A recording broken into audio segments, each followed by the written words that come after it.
A billionaire mafia boss just paid $100,000 at a charity auction, not for a date, but to save a woman from public humiliation. The woman?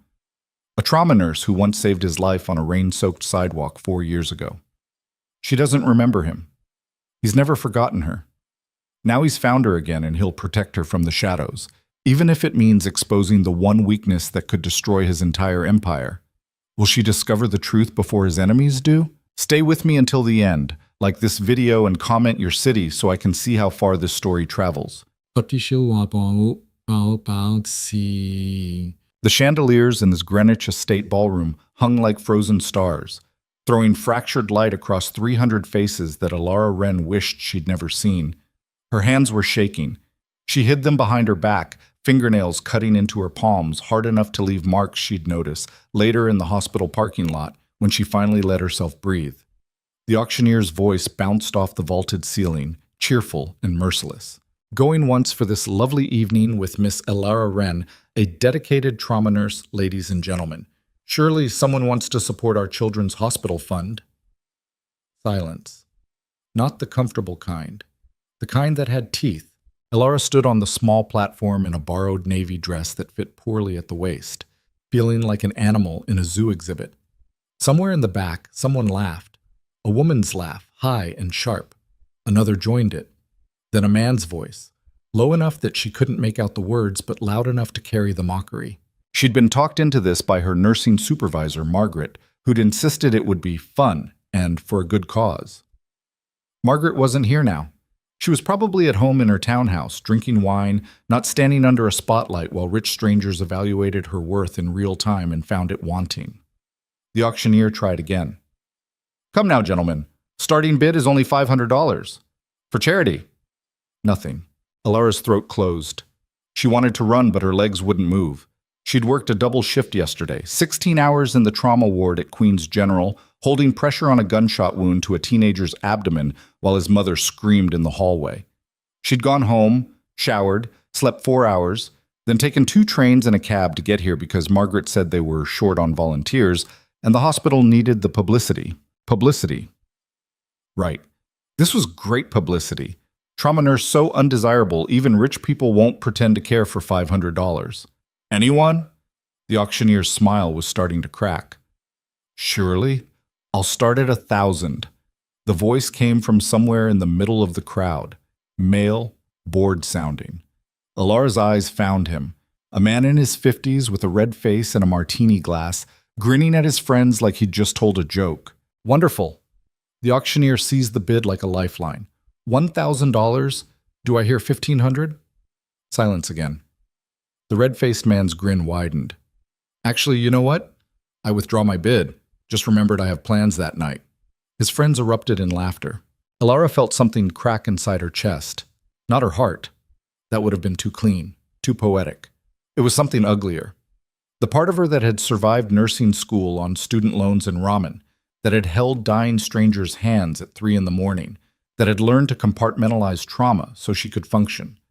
That part was fracturing, and she couldn't stop it. The auctioneer cleared his throat. Sir, you can't just... Can't I? The man raised his glass. Pretty sure I can do whatever I want. That's kind of the point of having money. More laughter. Alara's vision blurred at the edges. She needed to get off this platform. Now. Before she did something stupid like cry in front of these people, or worse, say what she was actually thinking. She took a step toward the stairs. Then every light in the ballroom seemed to dim. Not literally. The chandelier still blazed, but something shifted in the air, a pressure change that made Alara's skin prickle with the same instinct that told her when a patient was about to code, when their body was giving up and there were only seconds to act. A man stood up in the back corner of the room. He didn't rush, didn't shout, just rose from his chair with the kind of deliberate movement that made everyone stop talking and turn to look.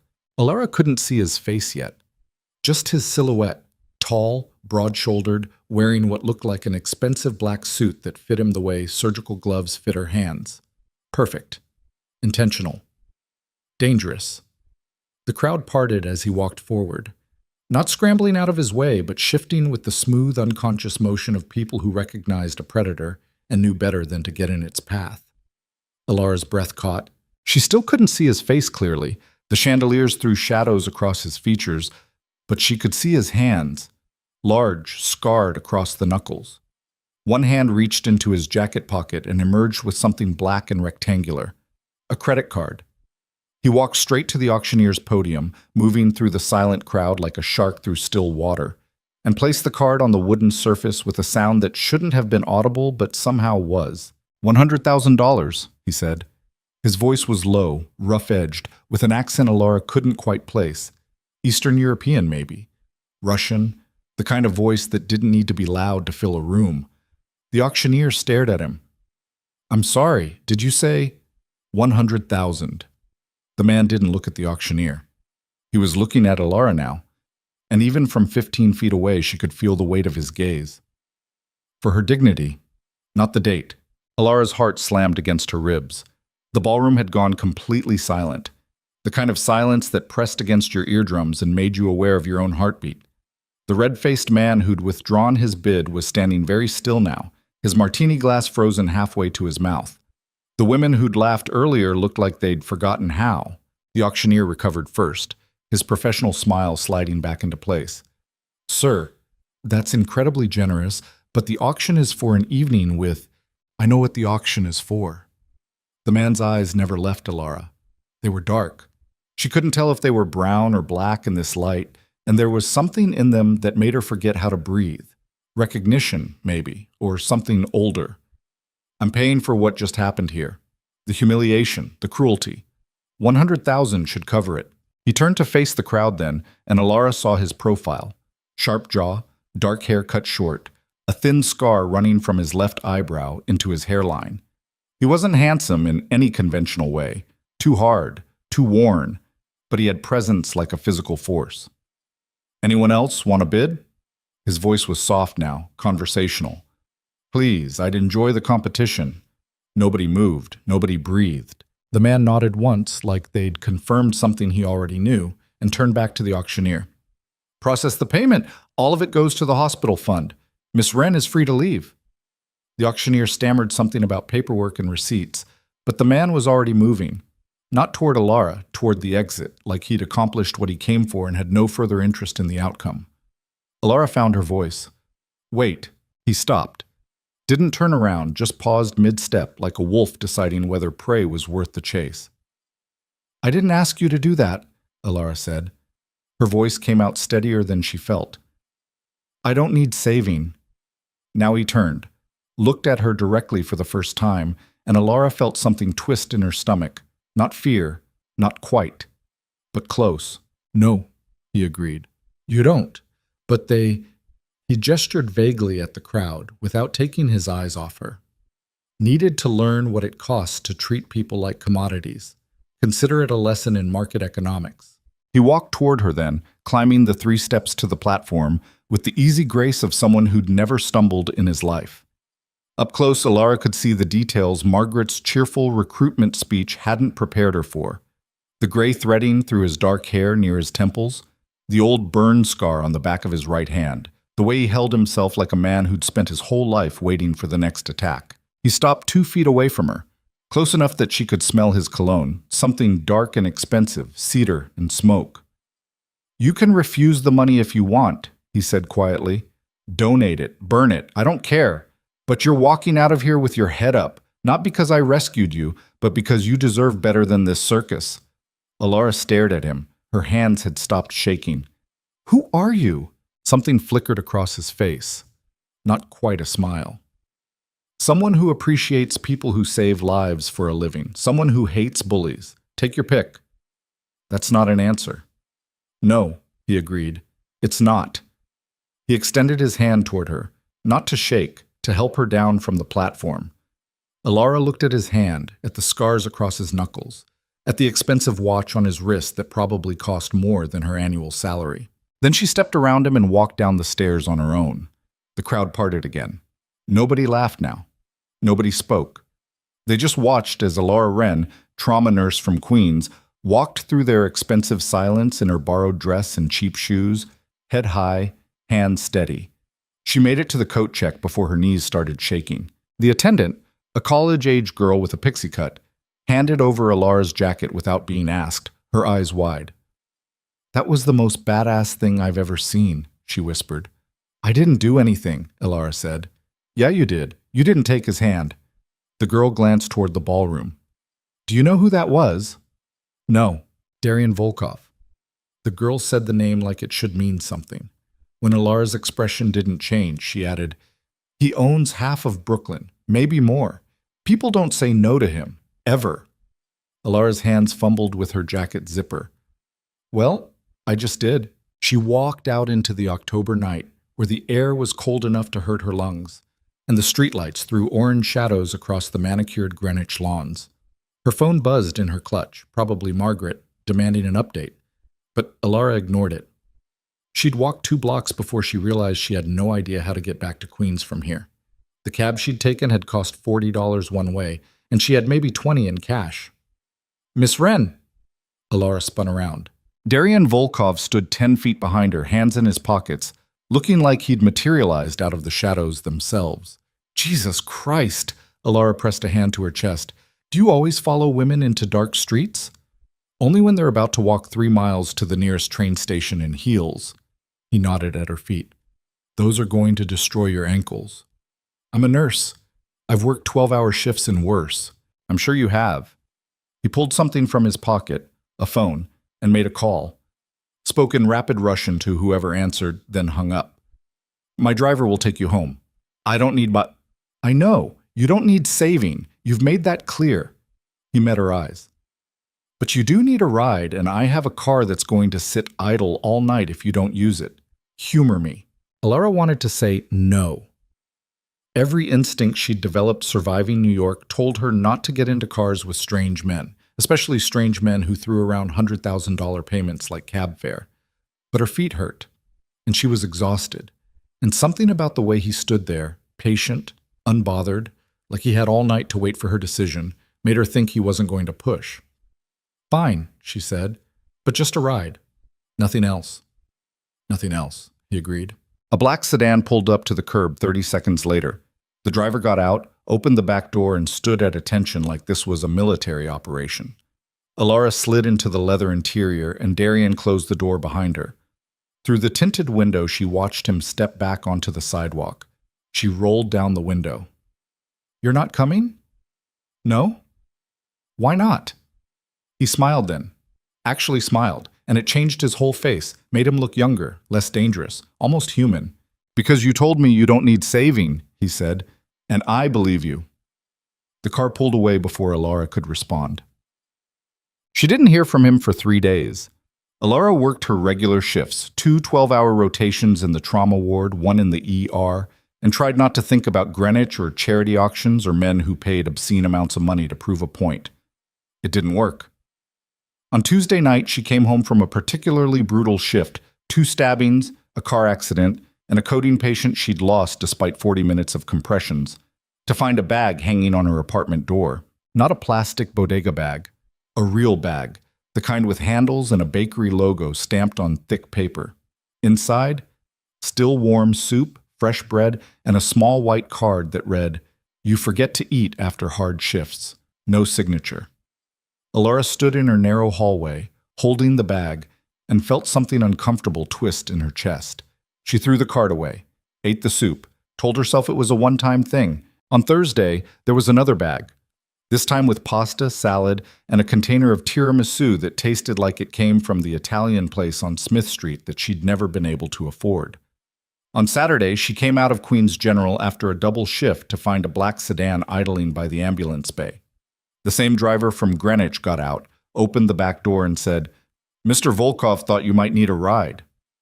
"Mr. Volkov can think again," Alara said. But she was so tired her bones ached, and the train ride home was 45 minutes of standing room only, and the driver looked like he'd wait all night if necessary. She got in the car. The apartment building where she lived was a pre-war walk-up in Astoria with a broken buzzer and radiators that clanged like church bells. Alara had lived there for 6 years, ever since nursing school, and she'd learned to love its quirks. The way Mrs. Chen on the second floor always left dumplings by her door on Sundays. The way the super, Eddie, fixed things with duct tape and prayer. The way her neighbor's cat, Pancake, would slip through her fire escape window and sleep on her couch. She climbed the 4 flights to her apartment, unlocked 3 separate locks, and stepped inside. Then stopped. Her radiator was working. Not clanging, not leaking. Actually producing heat for the first time since March. Alara walked over and touched it. Warm, steady, fixed. She checked the hallway. No sign of Eddie. No note. She texted him. "Did you fix my radiator?" His response came 2 minutes later. "What radiator? Your radiator's been broken for months. Why is it working now?" Alara sat down on her couch. Pancake jumped up next to her, purring, oblivious to the fact that her entire life was starting to feel like a suspense novel she hadn't signed up for. Her phone rang. Unknown number. She answered it. "If this is Darian Volkov, we need to have a conversation about boundaries." A pause. Then that low, accented voice. "Is that a yes to dinner tomorrow night?" "That's a, how did you fix my radiator without breaking into my apartment?" "I didn't break in. I hired a licensed contractor who accessed the building's heating system with the landlord's permission. Everything was legal." "That's not reassuring." "Wasn't meant to be reassuring. It was meant to be warm." Another pause. "Dinner. Tomorrow, 7 p.m. There's a place in Brooklyn I think you'd like." Alara closed her eyes. "Why are you doing this?" "Because you saved my life," Darian said quietly. "And you don't remember." The line went dead. Alara sat there for a long time, Pancake purring against her leg, the radiator humming steadily in the corner. Then she called him back. He answered on the first ring. "When?" Alara asked. 4 years ago, December. You were working night shift at Queen's General." "I've worked hundreds of night shifts. You'll need to be more specific." "It was raining. I was shot twice. Once in the shoulder, once in the chest, just below the collarbone. I made it half a block before I collapsed on the sidewalk near Steinway Street. You found me, kept pressure on the wounds for 23 minutes until the ambulance arrived. Then you disappeared before my men showed up." Alara's heart was pounding now. "How do you know it was me?" "Your hands," Darian said. "At the auction, when you were standing on that platform, you clasped them behind your back. Your right thumb was rubbing circles on your left wrist. You did the same thing that night on the sidewalk while you were keeping me alive. Small movements. Unconscious. I've never seen anyone else do it exactly that way." Alara looked down at her hands. She was doing it now, right thumb circling her left wrist, a nervous habit she'd had since childhood. "I don't remember you," she whispered. "I know. There were a lot of patients that night. Trauma ward was slammed, multi-car pileup on the BQE, 2 gang shootings, a structure fire. I was just another bleeding body." His voice softened. "But I remembered you. I've been looking for you for 4 years. "Why?" "Because you're the only person who ever saved my life without asking what I could give you in return." A pause. "And because I need to know if you're real, or if I imagined the only good thing that ever happened to me." Alara's hands were shaking again. "Dinner, tomorrow, 7. I'll send a car." "No." She surprised herself with the firmness in her voice. "Tell me where's what, and I'll meet you there." Darian laughed, a short, rough sound. "You really don't like being saved, do you?" "I'm a trauma nurse. I do the saving." "Fair enough." He gave her an address in Brooklyn. 7 p.m. Don't be late. He hung up before she could change her mind. The restaurant was a small Italian place tucked between a laundromat and a bodega in Red Hook, the kind of neighborhood where you could still find rent-controlled apartments and old men playing chess on milk crates. Alara arrived at 7:15, late on purpose, because she wasn't going to let him think she was eager, and found Darian sitting at a corner table with a glass of red wine and a patience that suggested he'd have waited all night. He stood when she approached, old-fashioned manners that felt strange in 2024. "You came," he said. "You fixed my radiator. Seemed rude not to." He smiled. "Sit, please." The owner, a tiny Italian woman with silver hair and sharp eyes, appeared with menus and water, firing off the specials in rapid Italian. Darian answered in the same language, and the woman laughed, patted his cheek like he was a grandson, and disappeared into the kitchen. Alara raised an eyebrow. "You speak Italian?" "Russian, Italian, English, and enough Arabic to get by. You pick things up when you travel, or when you run an empire. Alara set down her menu. The coat check girl told me who you are. And you came anyway. I came because you said I saved your life, and I wanted to know if you were lying. I don't lie, Darian said. Everyone lies. Not to you, not about this. He leaned back in his chair, studying her. What do you want to know? Everything. Alara met his eyes. Starting with why a man who owns half of Brooklyn was bleeding out on a sidewalk in Queens 4 years ago. Darian's expression didn't change, but something shifted in his posture. The relaxed ease disappeared, replaced by the same coiled tension she'd seen at the auction. I was making a deal that went bad, he said quietly.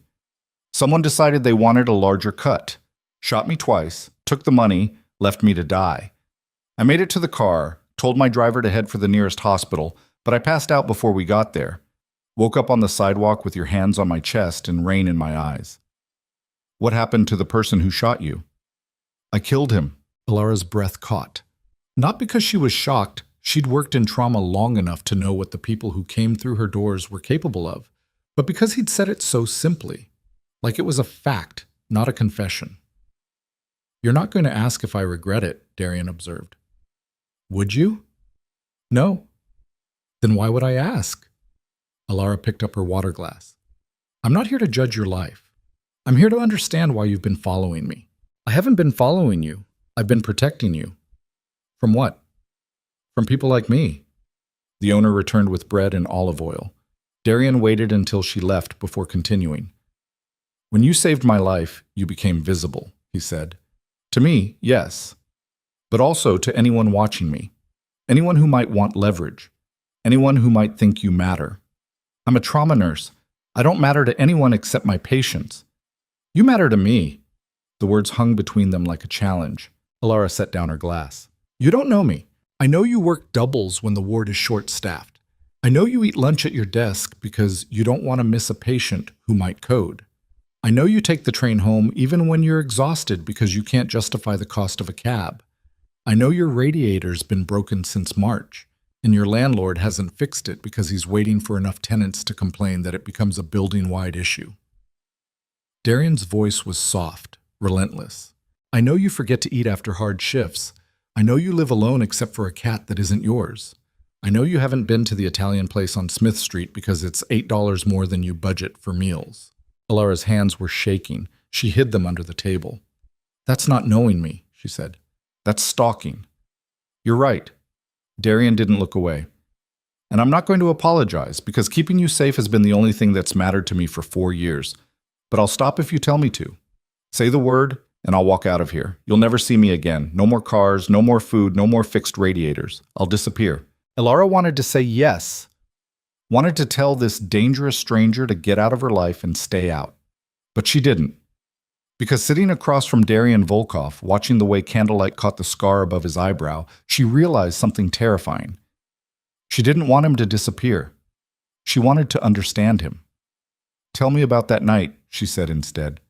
Tell me what you remember. So he did.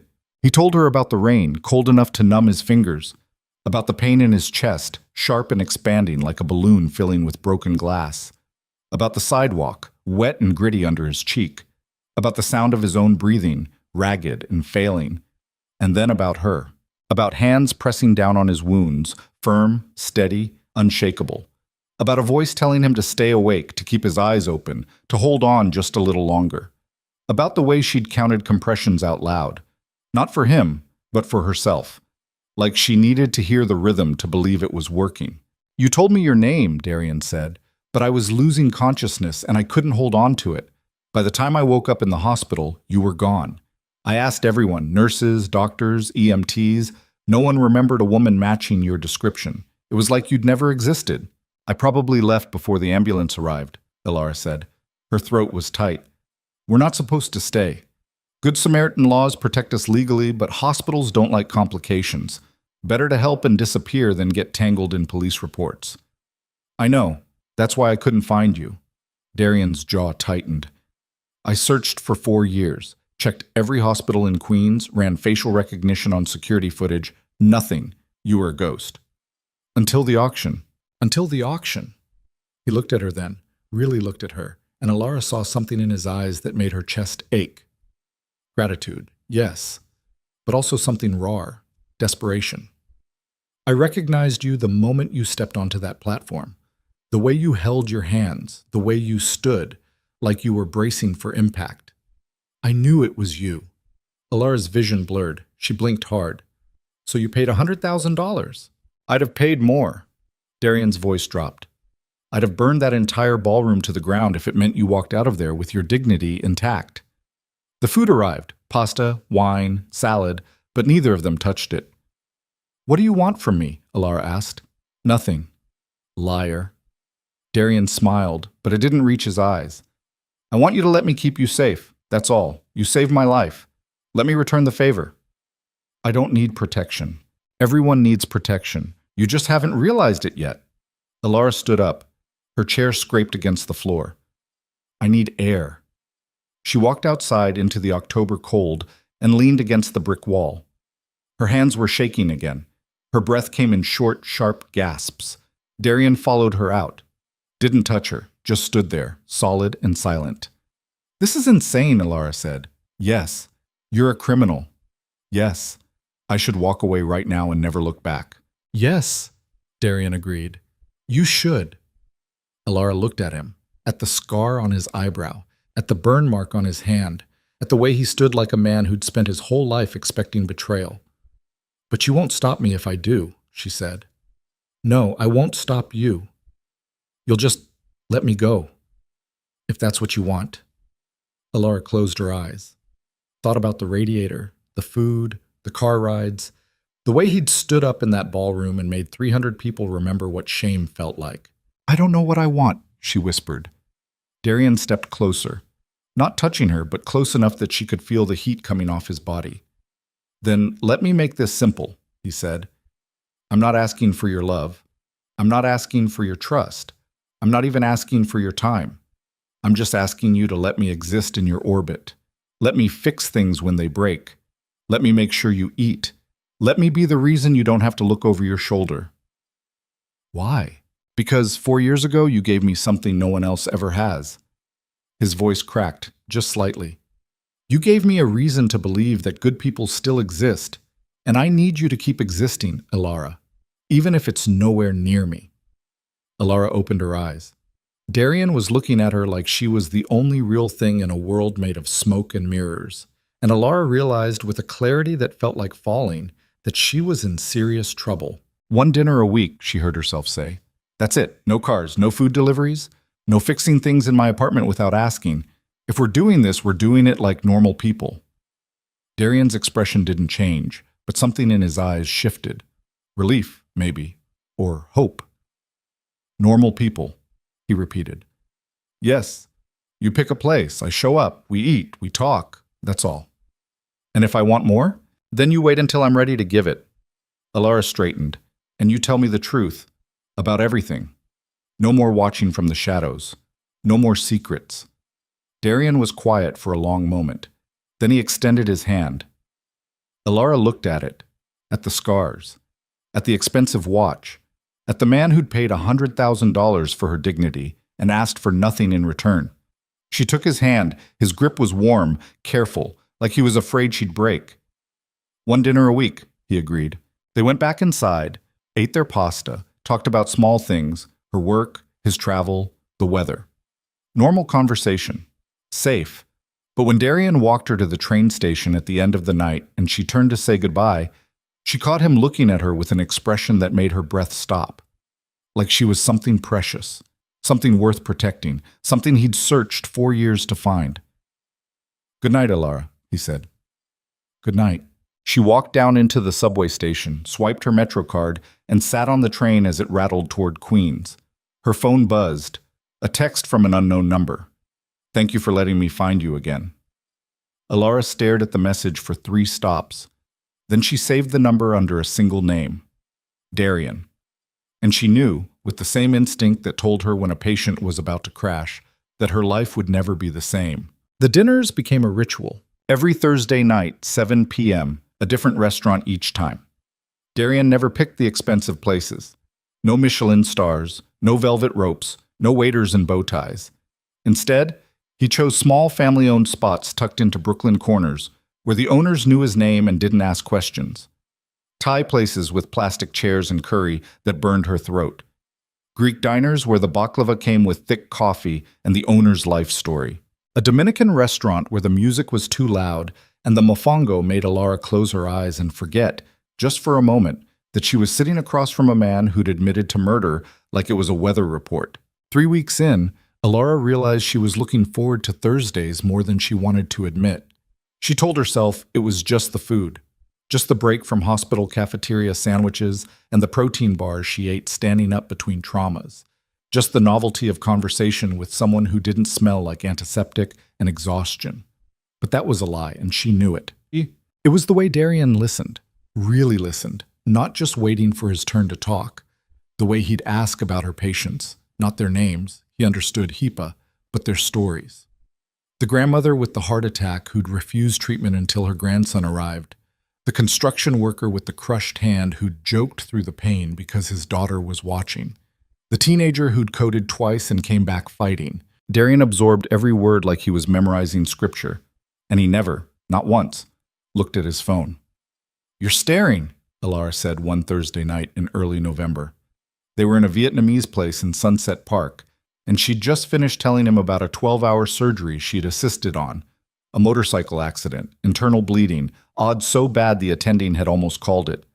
"I'm listening," Darian corrected. "You can listen without staring." "Not at you." He picked up his tea. "You talk with your hands when you're excited. Did you know that?" Alara looked down. Her hands were hovering over the table, fingers splayed like she was still demonstrating the surgical approach. She dropped them into her lap. "Don't," Darian said quietly. "I like it. You're alive when you talk about your work. The rest of the time, you look like you're bracing for impact. That's what working in trauma does to you." "No, that's what the world does to you." He set down his tea. "The trauma ward just makes it harder to pretend otherwise." Alara wanted to argue, but she couldn't, because he was right. She'd learned a long time ago that terrible things happened without warning, that bodies failed, that people died on gurneys while their families waited for news that would shatter them. The trauma ward hadn't taught her that. Life had. The ward just forced her to witness it in high definition. "You're doing it again," she said. "What?" "Seeing too much." Darian smiled, but it was sad. "I spent 4 years wondering if you were real. Now that I've found you, I'm trying to memorize every detail before you disappear again. I'm not going anywhere. Everyone goes somewhere eventually." He leaned back in his chair. "But I'll take what I can get." They finished dinner, walked outside into the November cold.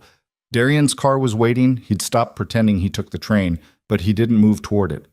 "Come with me," he said. Alara's guard went up instantly. "Where?" "Somewhere I want to show you. 10 minutes. If you hate it, I'll take you home." That's what serial killers say. Serial killers don't usually announce their body count over pasta. Darian's expression was serious, but there was a glint in his eyes. "Trust me, just this once." Alara knew she shouldn't. Knew that getting into a car with a man who'd killed someone, probably multiple someones, was exactly the kind of decision that ended badly in true crime podcasts. But she got in anyway. They drove through Brooklyn in silence. The streets blurred past. Warehouses, brownstones, bodegas with flickering neon signs.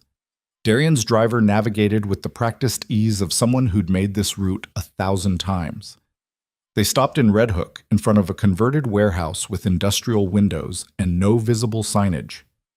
"This is your place?" Alara asked. "One of them." Darian led her inside. The first floor was empty except for a vintage motorcycle and some moving boxes.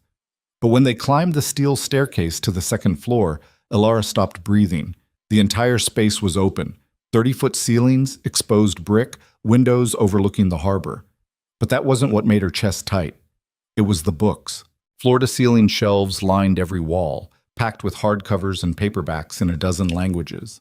Not decorative books chosen by an interior designer.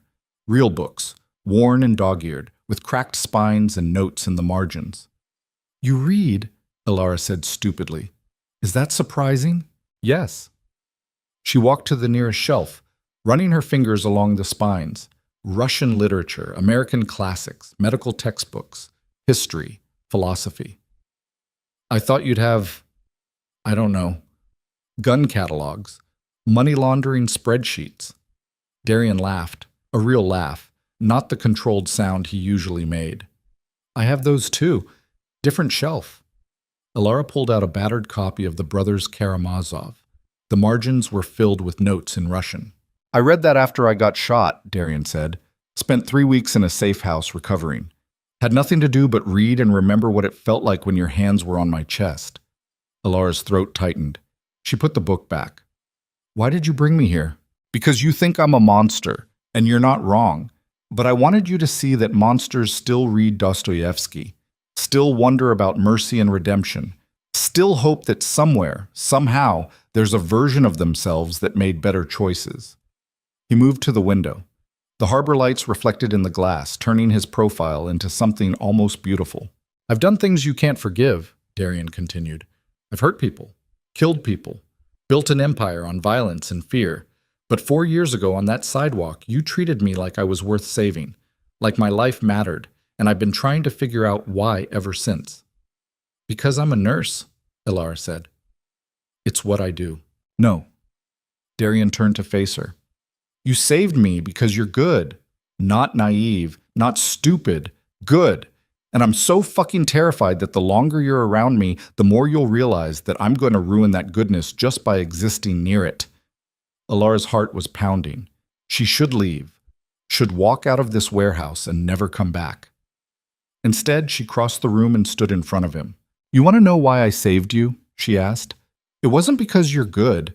It was because you were dying, and I don't let people die if I can help it. That's not kindness. That's arrogance. I decided your life was worth more than your choices, and I forced you to keep living. Forced me, Darian repeated. Yes. You didn't ask for my help. I gave it anyway. So if you've spent 4 years wondering why, here's your answer. I'm just as much of a monster as you are. I just wear scrubs instead of a suit. Darian stared at her. Then he started laughing, deep, helpless laughter that shook his shoulders and made him lean against the window for support. What? Alara demanded. You. He wiped his eyes. You just compared trauma nursing to organized crime. They're both about controlling chaos. Alara, you save lives. I end them. That's not the same thing. Isn't it? She stepped closer. You think I haven't made choices that got people killed? Every time I prioritize one patient over another in triage, someone dies. Every time I call a code and decide how long to run it, I'm playing God. I just get to feel righteous about it because there's a hospital and a paycheck involved. Darian's laughter died. That's not the same. It's close enough that I lost sleep over it for the first 3 years. Alara's voice cracked. So don't put me on a pedestal, Darian. Don't make me into some symbol of goodness that you're going to corrupt. I'm just a person who's scared all the time and trying not to show it. Scared of what? Of this. She gestured between them. Of whatever this is. Of the fact that I shouldn't want to be here, but I do. Of the fact that when you look at me, I feel less invisible than I've felt in years. The words hung between them like a confession. Darian moved first. Not toward her, away. He walked to the far side of the room and braced his hands against a bookshelf like it was the only thing keeping him upright. You should go, he said. What? You should leave. Now, before I do something we'll both regret. Alara's chest hurt. Like what? Like tell you that I haven't stopped thinking about you since that night. Like admit that every Thursday I count the hours until 7 p.m. Like confess that when you talk about your patients, I imagine what it would be like if you cared about me the way you care about them. Like I'm worth saving even when the odds are shit. His voice was raw, stripped of every defense. Alara couldn't breathe. Darian, I'm in love with you, he said. I've been in love with you since you told me to keep my eyes open on that sidewalk. And it's the most selfish thing I've ever felt, because you deserve someone who doesn't have blood on his hands and enemies lining up to hurt anyone he cares about. So please, go. Before I ask you to stay. Alara's legs wouldn't move. Her brain was screaming at her to run, to get out before this went somewhere she couldn't come back from. But her heart, her stupid, traitorous heart, was telling her something else entirely. What if I don't want to go? She whispered. Darian turned around. His eyes were dark, desperate. Then you're making a mistake. I make mistakes all the time. I'm a trauma nurse. We're built for it. Elara, she crossed the room before he could finish, stood close enough to feel the heat coming off his body, close enough to see the scar above his eyebrow and the way his jaw clenched like he was fighting himself. Ask me to stay, she said. I can't. Why not? Because if I ask, you'll say yes. And if you say yes, I won't let you go. Ever.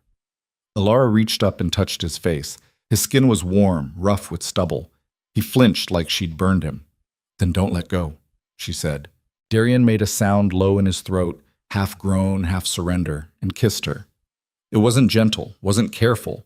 It was 4 years of searching and wanting and needing compressed into a single moment. His hands came up to frame her face, and Elara felt herself falling into him like gravity had shifted, and he was the only solid thing left. She kissed him back just as hard, grabbed his shirt, let herself feel all the things she'd been pushing down for weeks, the attraction, the fear, the desperate longing to be seen by someone who understood what it meant to live in the space between life and death. When they finally broke apart, both breathing hard, Darian rested his forehead against hers. This is a mistake, he said. Probably. You're going to regret it. Maybe. Elara's hands were still fisted in his shirt. But I'm tired of being safe. I'm tired of going home to an empty apartment and pretending I'm fine. I'm tired of saving everyone else and having no one save me. I can't save you, Elara. I can only destroy things. Then destroy me. She looked up at him. Just do it honestly. Darian's control shattered. He kissed her again, and this time there was no hesitation. Just heat and hunger and the overwhelming relief of finally giving in. They stayed in the warehouse until midnight, talked and kissed and talked some more. Darian showed her the view from the roof. The harbor stretched out like black glass, Brooklyn glittering in the distance. Elara told him about her childhood in a small town upstate, about the first person who died in her arms during clinical rotations, about the way she'd learned to compartmentalize grief so she could function. Darian told her about growing up in Moscow, about coming to New York at 19 with nothing, about building something from violence and necessity and the kind of desperation that makes people dangerous. I'm not a good man, he said at one point. I know. But I'll be good to you. I swear it. Elara believed him. That was the first mistake. The second mistake was thinking they could keep it quiet. For 3 weeks they managed. Thursday dinners stretched into Friday mornings. Elara started keeping a toothbrush at the warehouse. Darian learned her hospital schedule and had food delivered on nights she worked late. They were careful. No public displays, no social media, no letting anyone in either of their worlds know that they'd become a they. But secrets have a way of leaking. Elara noticed it first. Small things. The way one of the ER attendings looked at her during rounds, like he was seeing something he hadn't noticed before. The way her supervisor, Margaret, asked pointed questions about her plans for Thanksgiving. The way the security guard at the hospital entrance started calling her Miss Wren instead of just Elara. Then the car started following her. Black tinted windows. Always 3 cars back, never close enough to be obvious. But Elara had grown up in a small town where everyone knew everyone else's business, and she'd developed a sixth sense for being watched. She noticed it on a Tuesday afternoon, again on Wednesday morning. By Thursday, she was sure. She didn't tell Darian. Not yet. Because part of her wondered if she was being paranoid, if working in trauma had finally broken her pattern, recognition software, and made her see threats where none existed. But on Friday night, when she left the hospital at 11 p.m. after a brutal shift, the sedan was waiting across the street. Elara's phone buzzed. A text from Darian. Are you still at work? She typed back, just leaving. See you tomorrow? His response came immediately.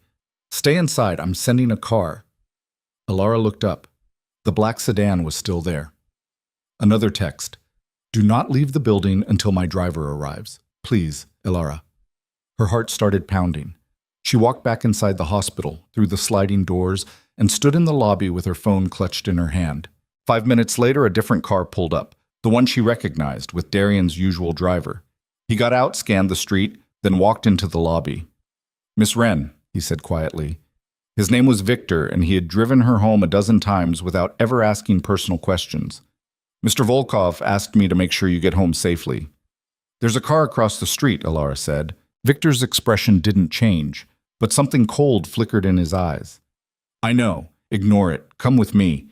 He walked her to the car, one hand hovering near the small of her back, not touching, but ready. They got in. Victor pulled away from the curb smoothly, professionally. The black sedan followed them. Alara's hands were shaking. What's happening? Victor's eyes flicked to the rearview mirror. Mr. Volkov will explain. They didn't go to her apartment. They went to the warehouse in Red Hook. Darian was waiting outside, and the moment he saw her, something in his face cracked.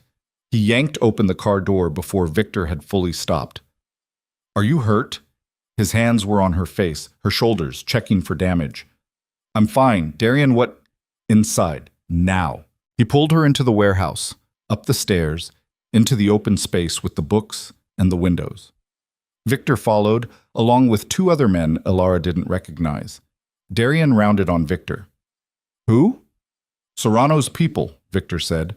Black Mercedes, registered to a shell company we trace back to his Brooklyn operations. They've been on her for 4 days. Alara's blood went cold.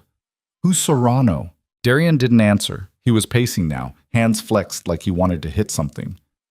How did he find out? We're not sure, Victor said. But he knows she matters to you.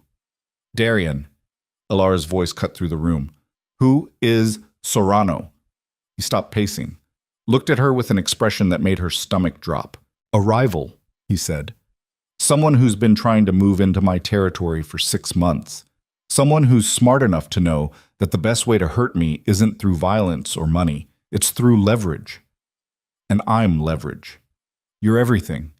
Darian's jaw clenched, which means he's going to come for you. Alara's legs felt weak. She sat down on the couch. What does that mean? What does come for me mean?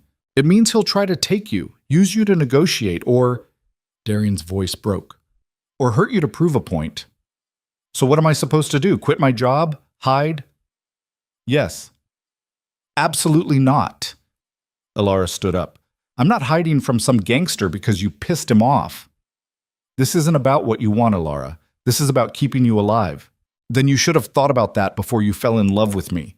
The words ripped out of her, sharp and accusing. You knew this could happen. You said it yourself. People like you make anyone near them a target. But you pursued me anyway. You fixed my radiator and sent me food and made me feel like I mattered. And now I'm in danger because you were selfish. Darian flinched like she'd hit him. You're right. Don't. Alara's hands were shaking. Don't agree with me. Fight back. Tell me I'm wrong. I can't, because you're not. He looked at her, and for the first time since she'd met him, Darian Volkov looked defeated. I'm sorry. Sorry doesn't fix this. I know.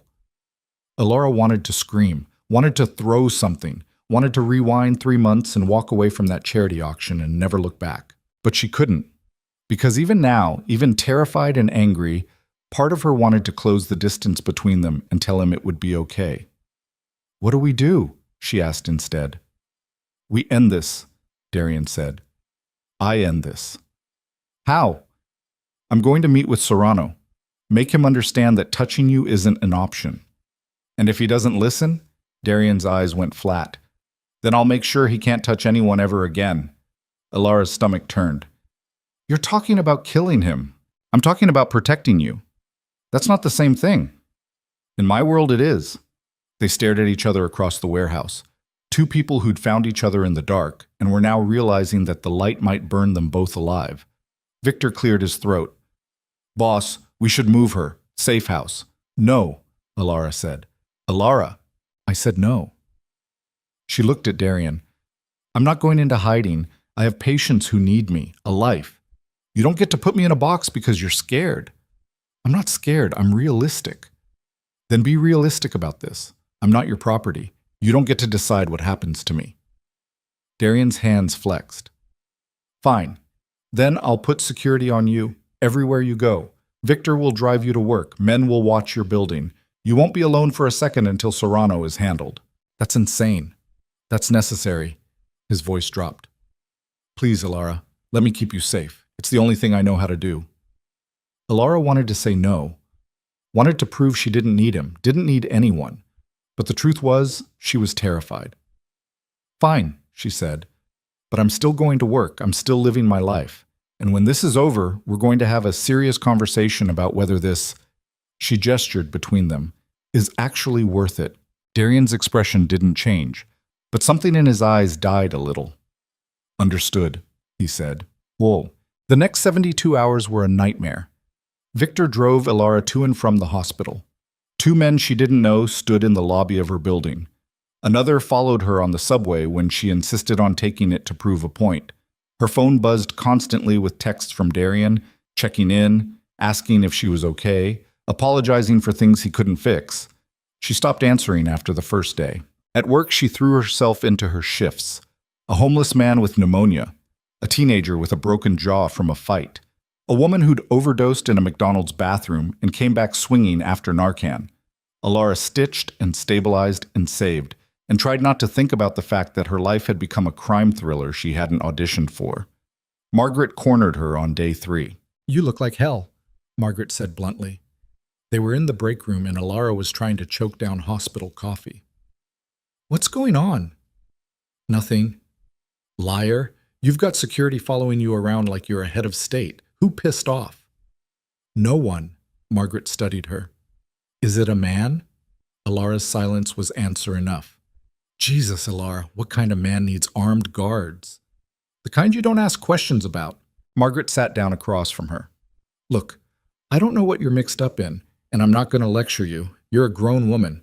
But I've worked in this hospital for 20 years, and I've seen what happens when good people get tangled up with bad ones. It never ends well." "I know." "Do you?" "Because from where I'm sitting, you're about to throw away your career for someone who's going to get you killed." Elara looked up sharply. "You don't know him." "I don't need to. I've seen enough men like him come through our trauma bay. They all think they're protecting someone. They're all convinced they're doing the right thing, and they all end up bleeding out on our tables while we try to explain to their families why they're never going home." Elara's hands started shaking. She set down her coffee before she spilled it. "I have to go," she said. "Elara?" But she was already walking away. She made it to the bathroom before the panic attack hit, locked herself in a stall, pressed her forehead against the cool metal door and tried to remember how to breathe. Margaret was right. She knew Margaret was right, but she couldn't walk away. Not yet. Not when Darian was trying to fix this. Not when there was still a chance they could. Her phone buzzed. Unknown number. Elara's blood went cold. She answered it. "Hello?" Silence. Then a man's voice, smooth and amused. "Miss Wren, we haven't been properly introduced." Elara's chest tightened. "Who is this?" "A friend. Or an enemy, depending on how this conversation goes." The voice had a faint accent. Italian, maybe. "I understand you've been seeing Darian Volkov." "I don't know what you're talking about." "Please, don't insult my intelligence. I've had people watching you for a week. I know where you live, where you work, what time you leave the hospital, what you eat for breakfast." Elara's vision blurred. "What do you want?" "I want you to deliver a message." The voice hardened. "Tell Darian that his protection only works if you're with him. The moment you're alone, and you will be alone eventually, you're mine. And when I take you, I'm going to make sure he knows exactly how much you suffered before you died." The line went dead. Elara dropped her phone. It clattered against the tile floor. She couldn't breathe, couldn't think, couldn't... The bathroom door opened. Footsteps. "Elara?" Margaret's voice. "You okay?" Elara unlocked the stall with shaking hands and walked out. Margaret took one look at her face and grabbed her shoulders. "What happened?" "I need to leave." "You just started your shift." "I need to leave. Now." She didn't wait for permission, just grabbed her bag from her locker and walked out of Queen's General with Victor falling into step beside her like a shadow. They drove to the warehouse in silence. Darian was waiting in the main room, along with Victor and 4 other men Elara didn't recognize. They were standing around a table covered in photographs and documents. He looked up when she walked in, took one look at her face, and crossed the room in 3 strides. "What happened?" Elara pulled out her phone, showed him the call log. "He called me. Serrano. He knows where I live, where I work. He said..." Her voice cracked. "He said when he takes me, he's going to make sure you know how much I suffered." Darian's expression went blank. Not angry, not scared, blank. Like he'd shut down every emotion and turned into something mechanical. "Victor," he said quietly, "get her out of here." "What? No!" Alara grabbed his arm. "I'm not leaving." "Yes, you are. Now." "Darian." He turned to face her and Alara saw something in his eyes that made her breath stop. Rage. Pure, controlled, incandescent rage. "He threatened you," Darian said softly. "He called you, spoke to you, made you afraid. That's not a negotiation. That's a declaration of war. So what are you going to do?" "What I should have done the moment I realized he knew about you." Darian's jaw clenched. "I'm going to kill him." "You can't just—" "I can. And I will." He cupped her face in his hands. "But I need you somewhere safe first. Please. Let Victor take you to the safe house. Let me handle this." "And then what? I just wait while you commit murder?" "Yes." "That's insane." "That's the only way this ends, Alara. Him or you. And I'm choosing you." His voice broke. "I will always choose you." Alara's eyes burned. She wanted to argue, wanted to find another solution, but she couldn't, because deep down she knew he was right. "Okay," she whispered. "Okay." Darian kissed her forehead, then her cheeks, then her mouth, soft and desperate. "I love you," he said. "I know." Victor led her toward the door. Alara looked back once, saw Darian standing in the center of the room, surrounded by men who looked at him like he was a general preparing for battle. And she realized, with a clarity that felt like breaking, that she'd just crossed a line she couldn't uncross. She'd become exactly what Serrano wanted. Leverage. The safe house was a third-floor apartment in Bay Ridge that smelled like old cigarettes and disinfectant. Victor led Alara inside, checked every room with military precision, then stationed himself by the door like a stone statue. "How long?" Alara asked. Her voice sounded hollow in the empty space. "Until it's done," Victor said. "That's not an answer. It's the only one I have." Alara walked to the window. The glass was reinforced. She could tell by the thickness and the way the streetlight refracted through it. Bulletproof, probably. She pressed her palm against it and felt the cold seep into her skin. Somewhere out there, Darian was preparing to kill a man. For her. Because she'd been stupid enough to fall in love with someone whose world operated on rules she didn't understand. Her phone buzzed. She grabbed it, hoping for Darian. It was Margaret. 3 missed calls, 2 texts. "Where are you? And we need to talk. Call me." Alara silenced her phone and shoved it in her pocket. The hours crawled. Victor stood by the door, immovable. Alara paced, sat on the couch, paced again. Her mind kept circling back to that phone call, Serrano's voice, smooth and confident, describing exactly how he'd hurt her. "Make sure he knows how much you suffered." She'd dealt with threats before. Angry family members in the ER. Patients high on meth who swung at nurses. Drunk men who followed her to the subway. But those threats were immediate, physical. This was different. This was calculated. A chess move designed to break Darian from the inside out. And it was working. At midnight, Victor's phone rang. He answered in Russian, listened, then hung up. "It's done," he said. Alara's stomach dropped. "What's done?" "The meeting. Boss is on his way. Is he hurt?" Victor's expression didn't change. "No."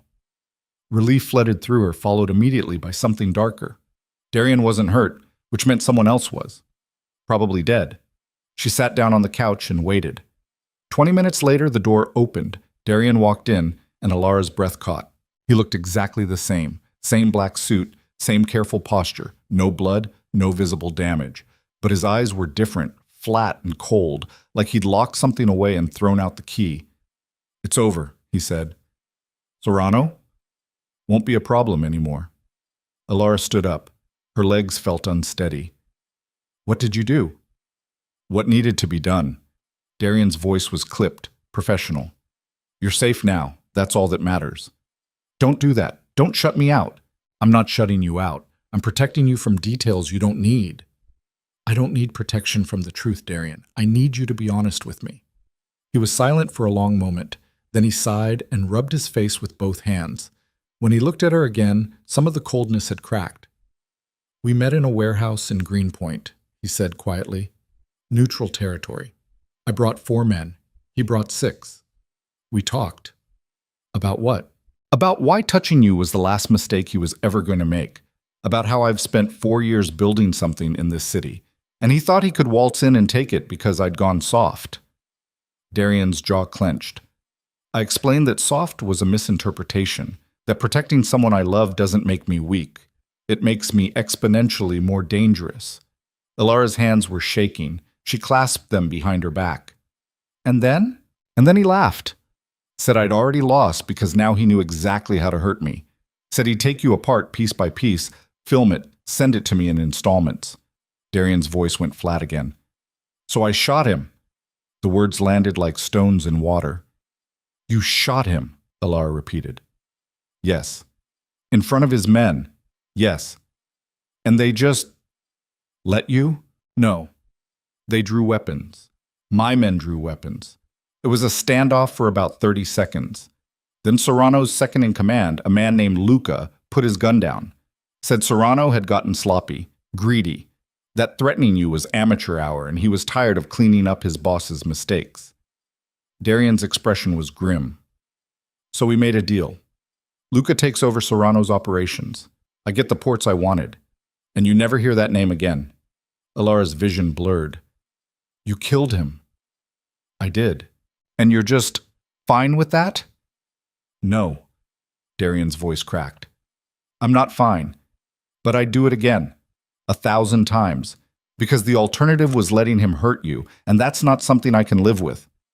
Ilara wanted to scream, wanted to cry, wanted to rewind time and go back to 3 months ago when her biggest problem was a broken radiator and a job that exhausted her.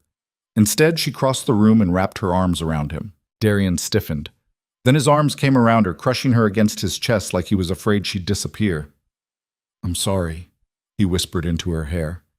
"I'm so sorry." "I know." They stood there for a long time, holding each other in a safe house that smelled like cigarettes and regret. 2 days later, Ilara went back to work. Darian had argued. Victor had argued. Even Margaret, who'd somehow gotten wind of the situation through hospital gossip, had called and told her to take time off. But Ilara couldn't. Because if she stayed away from the hospital, stayed locked in that apartment, she'd go insane thinking about Serrano's body in a Greenpoint warehouse and the way Darian had described shooting him like it was a business transaction. So she showered, put on scrubs, took Victor's car to Queens General, and walked into the trauma ward like nothing had happened. Margaret was waiting by the nurse's station. "My office," she said. "Now." They walked past the supply closet, past the break room, into Margaret's cramped office that smelled like coffee and antiseptic. Margaret closed the door and leaned against it.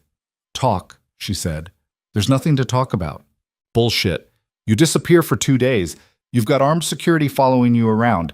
And there's a rumor, unconfirmed but making the rounds, that a body was found in Greenpoint with ties to organized crime." Margaret's eyes were sharp. "Want to connect those dots for me?" Ilara's hands were shaking. She shoved them in her pockets. "I can't." "Can't or won't?" "Both." Margaret stared at her for a long moment. Then she sighed and sat down behind her desk. "You're one of the best trauma nurses I've ever worked with. Smart, fast, unshakable under pressure. But you're about to throw all of that away for a man who's going to get you killed." "He's not going to—" "Yes, he is. Maybe not today. Maybe not tomorrow. But eventually, someone's going to come for you. Someone worse than whoever just ended up dead in Greenpoint. And when that happens, you won't be standing in my office. You'll be lying on a gurney in our trauma bay, and I'll be the one trying to save you." Ilara's throat tightened. "I know the risks." "Do you? Because from where I'm sitting, you're acting like someone who thinks love is enough. It's not. Love doesn't stop bullets. It doesn't negotiate with people who see you as collateral. It just makes you vulnerable." "I'm not going to leave him."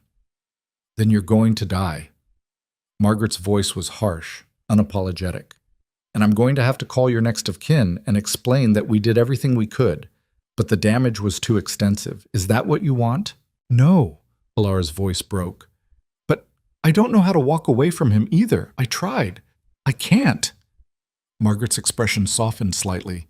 Then you need to make a choice, him or this job, because you can't have both. Not if you want to stay alive.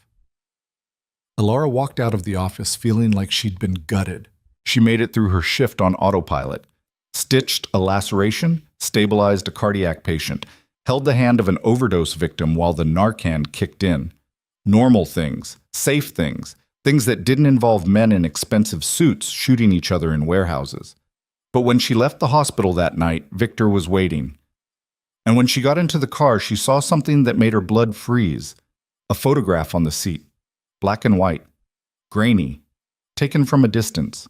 It showed Darian on a rain-soaked sidewalk 4 years ago, blood spreading across his chest, and standing over him, hands pressed to his wounds, was a woman in scrubs. Alara. She picked up the photograph with shaking hands, turned it over. On the back, in neat handwriting, someone was watching. Her phone rang.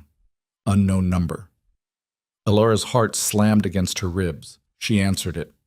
Hello? A woman's voice this time, cold, precise. Miss Wren, I hope you enjoyed the photograph. Who is this? Someone who's been very patient.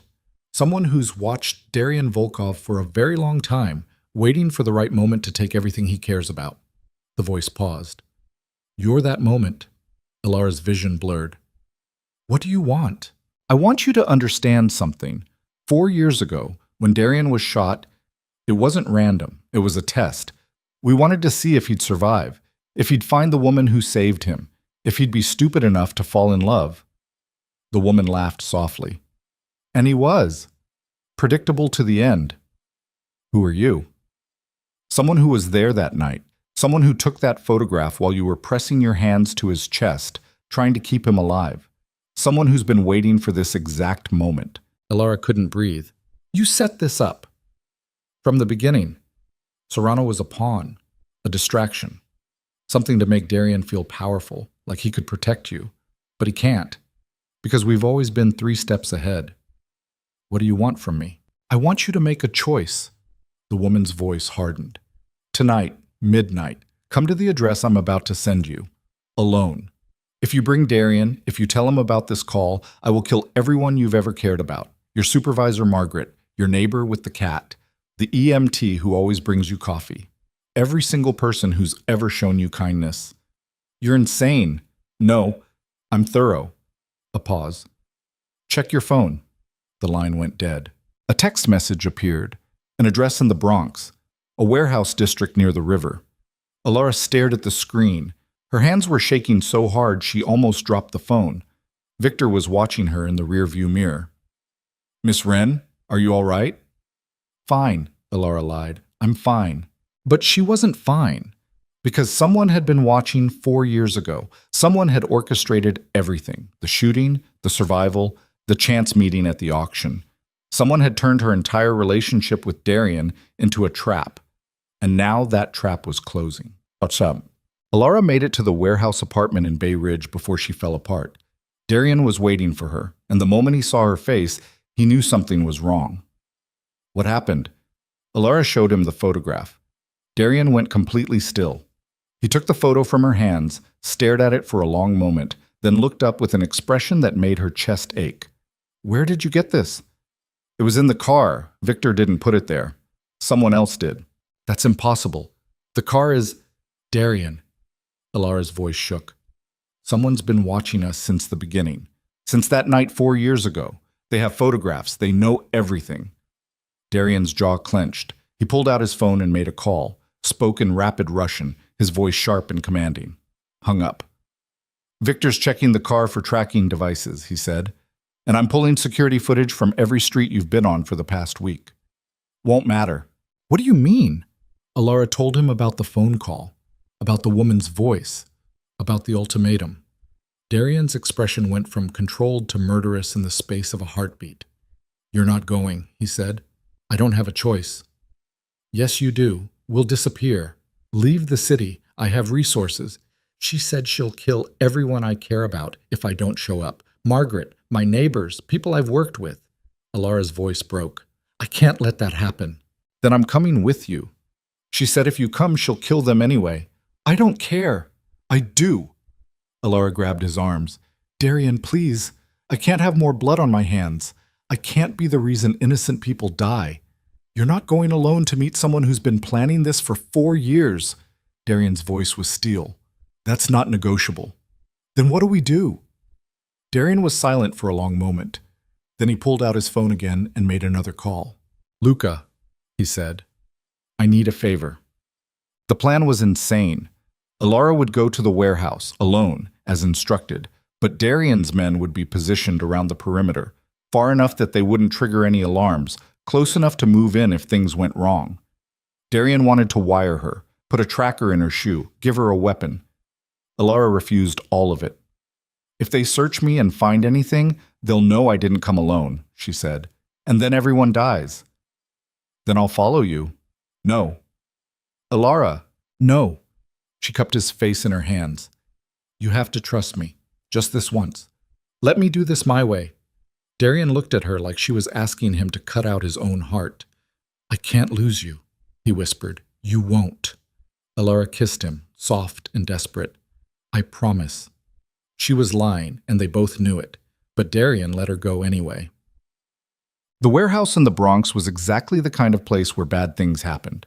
Rusted metal siding, broken windows, a loading dock that looked like it hadn't been used in decades. The street was empty except for a single black car parked under a broken streetlight. Alara walked toward the entrance, her breath fogging in the November cold. Every instinct she had developed working in trauma was screaming at her to run, but she didn't. She pushed open the door and stepped inside. The interior was vast and dark, lit only by a few industrial lights hanging from the ceiling. Shipping containers lined the walls. The air smelled like rust and old oil. Miss Wren, the voice echoed from somewhere above. Thank you for coming. Alara looked up. A woman stood on a catwalk 20 feet above the warehouse floor. Mid-40s, dark hair pulled back, dressed in expensive clothes that looked out of place in this industrial graveyard. Who are you? Alara called up. My name is Katya Volkov. The woman smiled. Darian's sister. Alara's world tilted. That's impossible, she said. Darian doesn't have a sister. He told you that? Katya laughed. How convenient. Let me guess. He told you he came to New York alone, built everything from nothing, never mentioned that his family sent him here to expand operations, or that I've been running the European side of our business for the past 15 years. Alara's hands were shaking. You're lying. Am I? Ask yourself this. How did Darian find you at that charity auction? How did he know you'd be there? How did he recognize you after 4 years when he was barely conscious the night you saved him? He said he remembered my hands, the way you clasped them.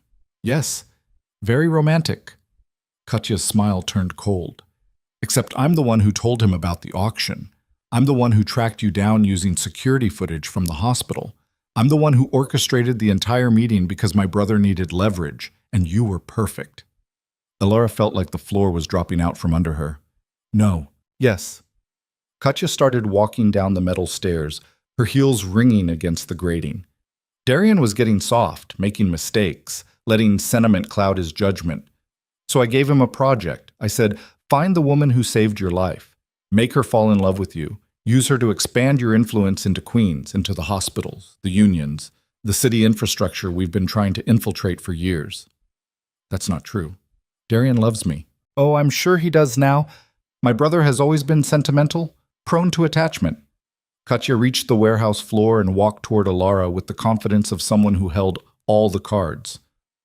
But it started as a job, a manipulation, and you fell for it beautifully. Alara's vision blurred. Why are you telling me this? Because I need you to understand what you really are to him.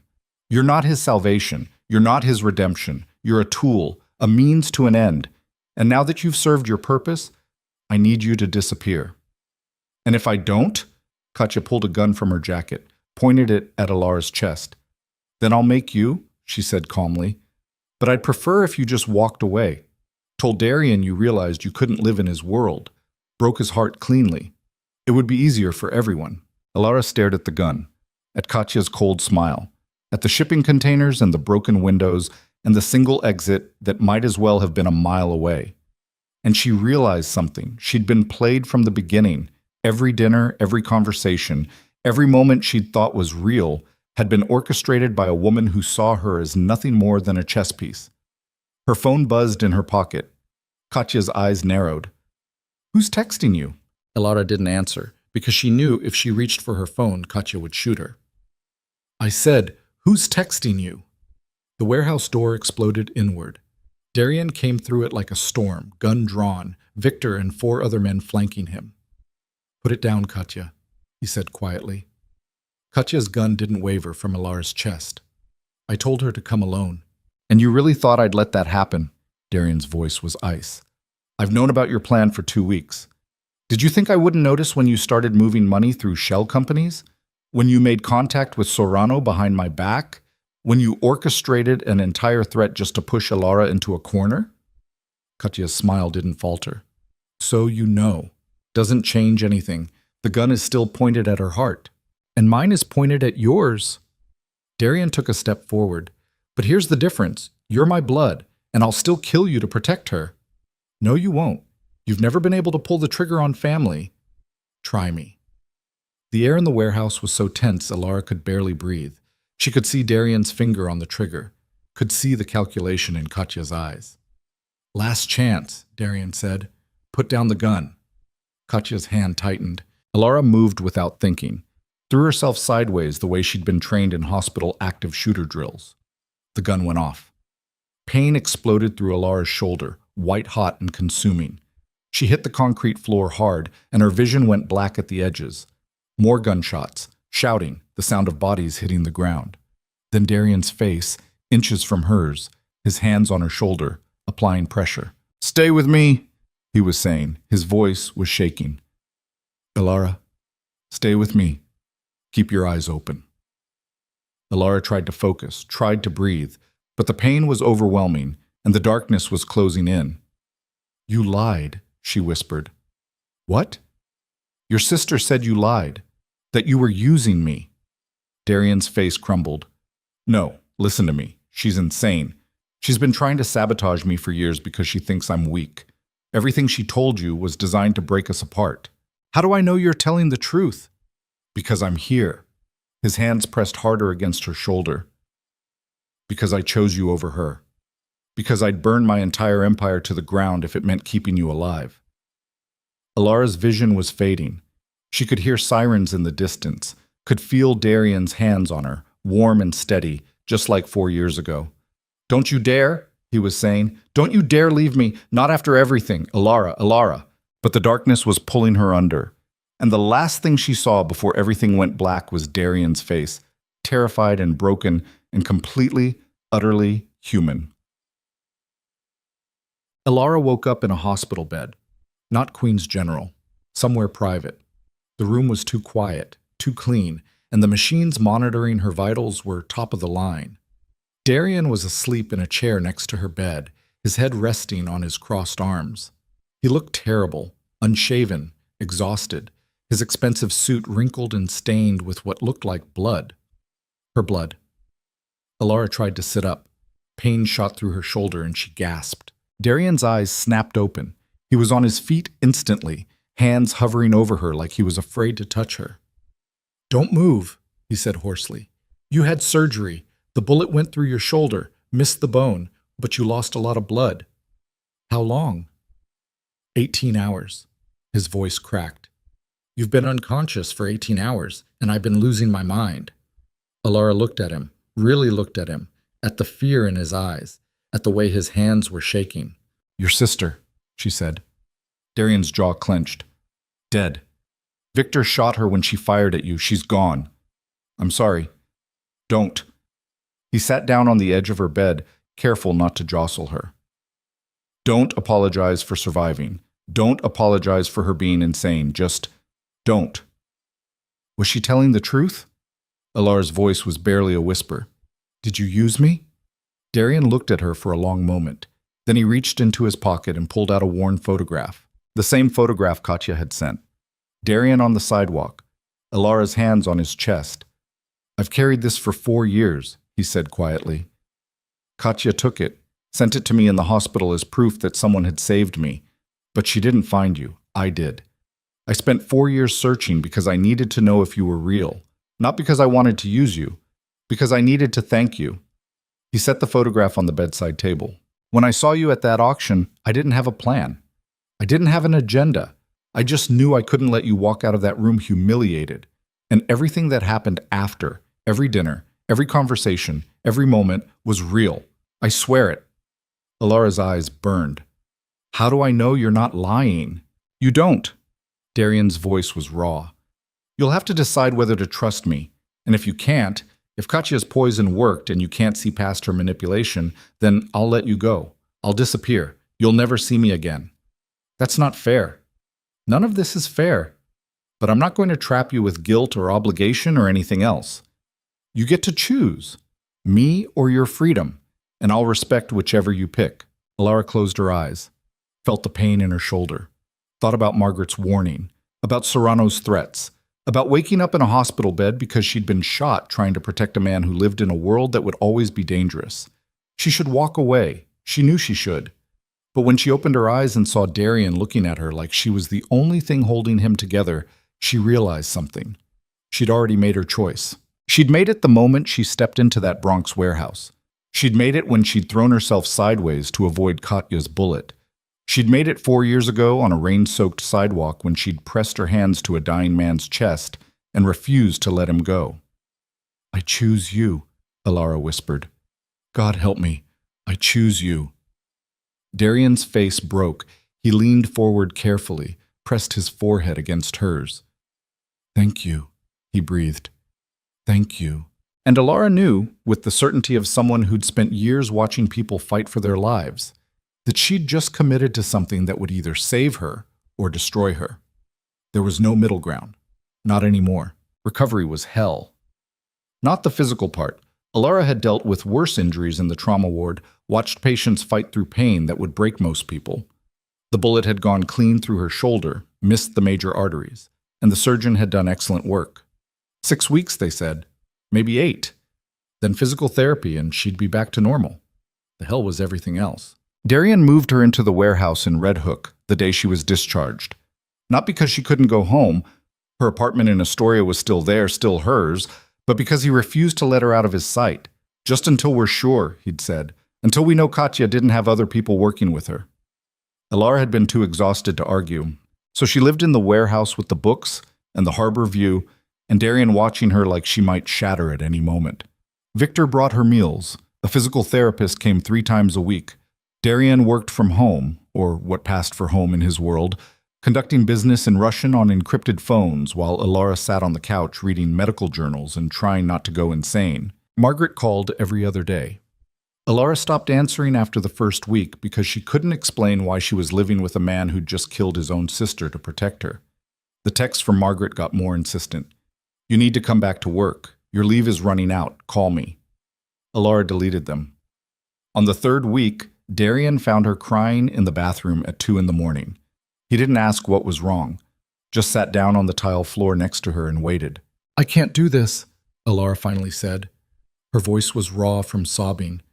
I can't live like this, locked in here, waiting for the next threat, wondering if someone else is going to come after me because I made the mistake of falling in love with you.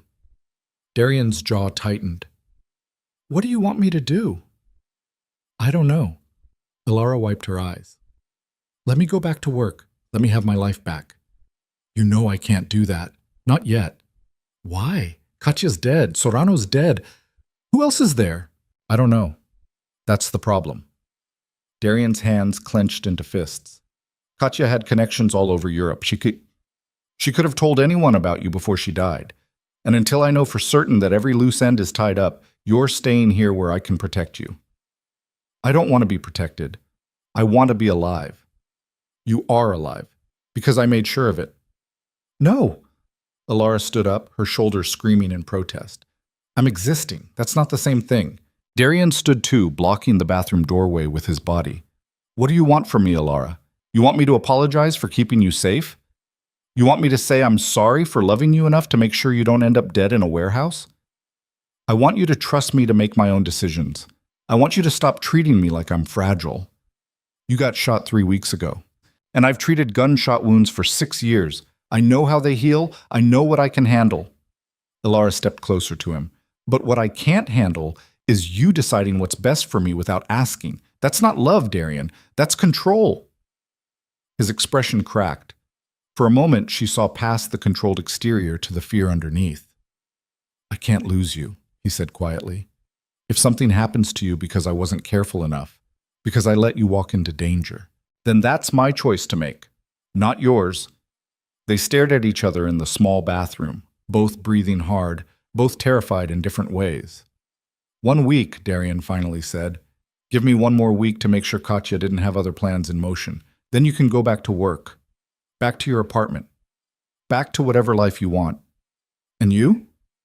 I'll be there, in the shadows, watching, but I won't trap you. His voice was hoarse. I promise. Ilara wanted to believe him, but promises in Darian's world had a way of breaking. Bummet. The week passed in tense silence. Darian was gone most days, meeting with people whose names Ilara didn't know and didn't ask about. Victor stayed at the warehouse, a constant presence by the door. The physical therapist came and went. Ilara's shoulder slowly started to heal. On the 6th day, Darian came home early. Ilara was in the kitchen, trying to make tea one-handed, when she heard the door open. She turned and saw his face. Something was wrong. What happened? She asked. Darian set down his phone, walked to the window, stared out at the harbor for a long moment before speaking. Katya had a contingency plan, he said quietly. If she died, certain information would be released to law enforcement. Names, locations, evidence of operations I've been running for the past 10 years. Ilara's stomach dropped. When? 72 hours from now, unless I do what she wanted. Which is? Disappear, leave New York, dissolve my entire operation, and walk away. Darian's hands clenched on the windowsill. She set it up before she died, probably knew I'd kill her, wanted to make sure I paid for it. Can you stop it? Maybe. I have people working on it, but Katya was thorough. If we can't find the source before the deadline, he turned to face her. I'm going to prison for a very long time. Ilara's legs felt weak. She sat down at the kitchen table. So what are you going to do? Run or fight. Darian crossed the room and knelt in front of her. But either way, you can't be part of it. If I run, they'll use you to find me. If I fight and lose, they'll charge you as an accessory. That's insane. I haven't done anything. You're living with me. You've accepted my protection. You were present when Katya died. Darian's voice was flat. They'll find a way to make it stick. Then we run together. No. Darian, no. His hands came up to frame her face. I'm not letting you throw away your life for me. You're going back to your apartment, back to work, back to being Dr. Ilara Wren who saves lives and has nothing to do with the criminal who's about to disappear. You can't make that choice for me. I already have. Ilara shoved his hands away and stood up. Pain shot through her shoulder, but she ignored it. You promised. You said you wouldn't trap me. You said you'd let me make my own decisions. That was before I knew staying with me would destroy you. I'm already destroyed. The words ripped out of her, sharp and raw. You think I can just go back to my old life and pretend none of this happened? Pretend I didn't fall in love with you? Pretend I didn't watch you kill your own sister to protect me? Yes. Because the alternative is watching you go to prison for crimes you didn't commit. So what? You just walk away? Disappear? And I'm supposed to accept that?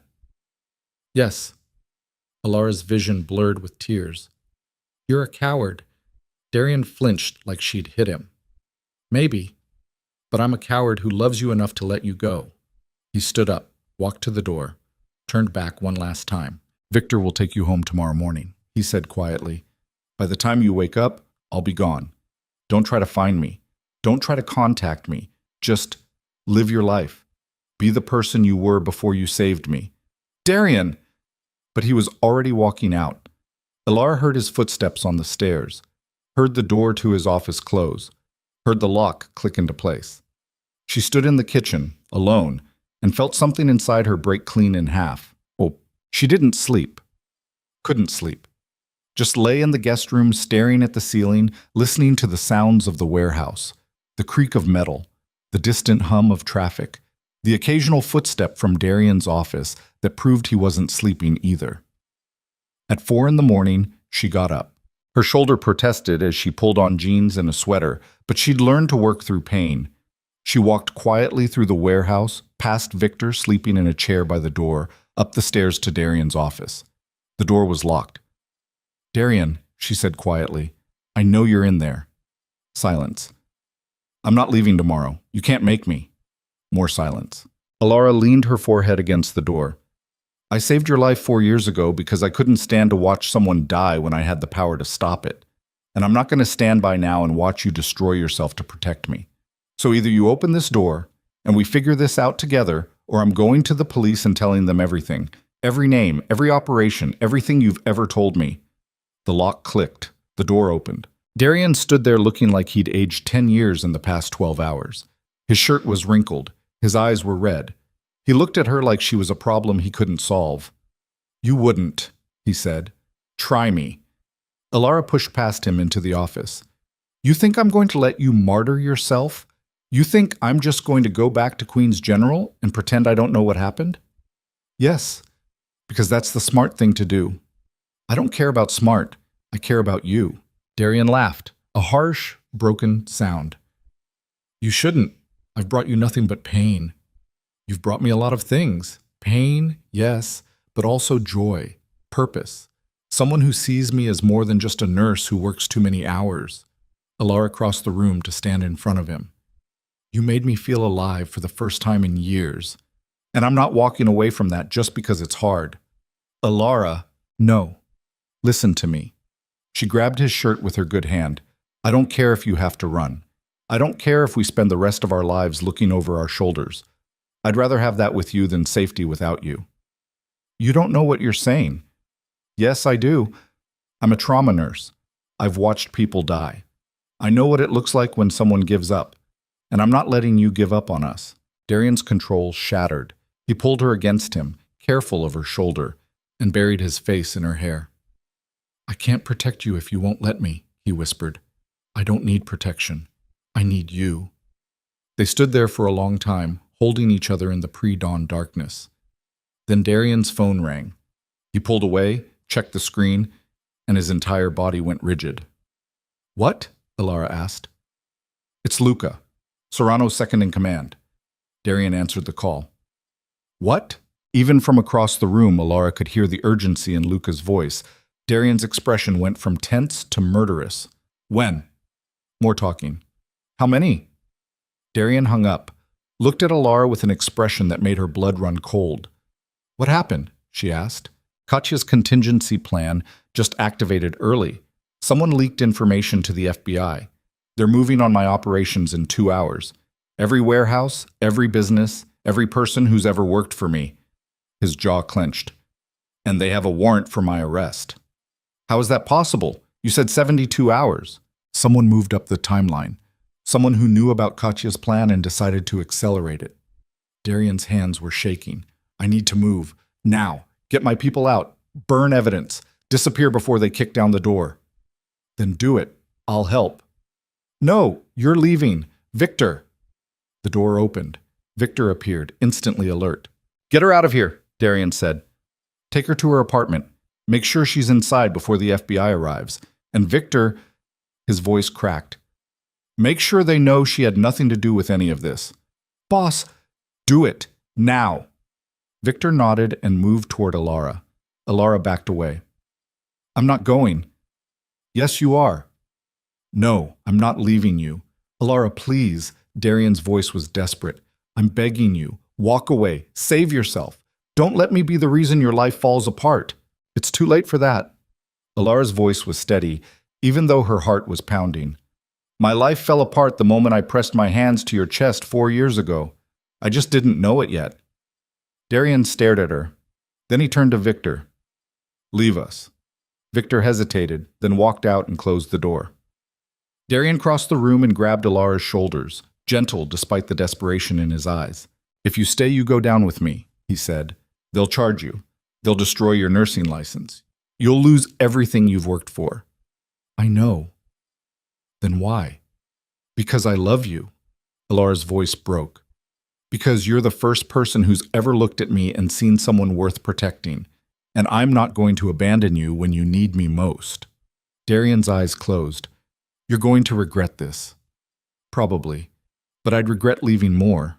He kissed her then, hard and desperate and full of everything they couldn't say out loud. When they broke apart, both breathing hard, Darian pulled out his phone and made a call. Luca, change of plans. I'm not running. He looked at Alara. I'm fighting. Whooped. The next 2 hours were chaos.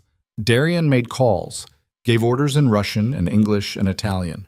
Victor and 5 other men showed up with duffel bags full of things Alara tried not to look at too closely. Darian pulled her aside while the men were setting up. Here's what's going to happen, he said quietly. The FBI is coming, but I have one advantage. They don't know I know they're coming, so I'm going to make them an offer. What kind of offer? Names, locations, evidence on people higher up the chain than me. People Katya worked with in Europe. People the FBI has been trying to catch for years. Darian's expression was grim. In exchange, they give me immunity, and they leave you out of it entirely. Alara's chest tightened. You're going to turn informant. I'm going to survive. There's a difference.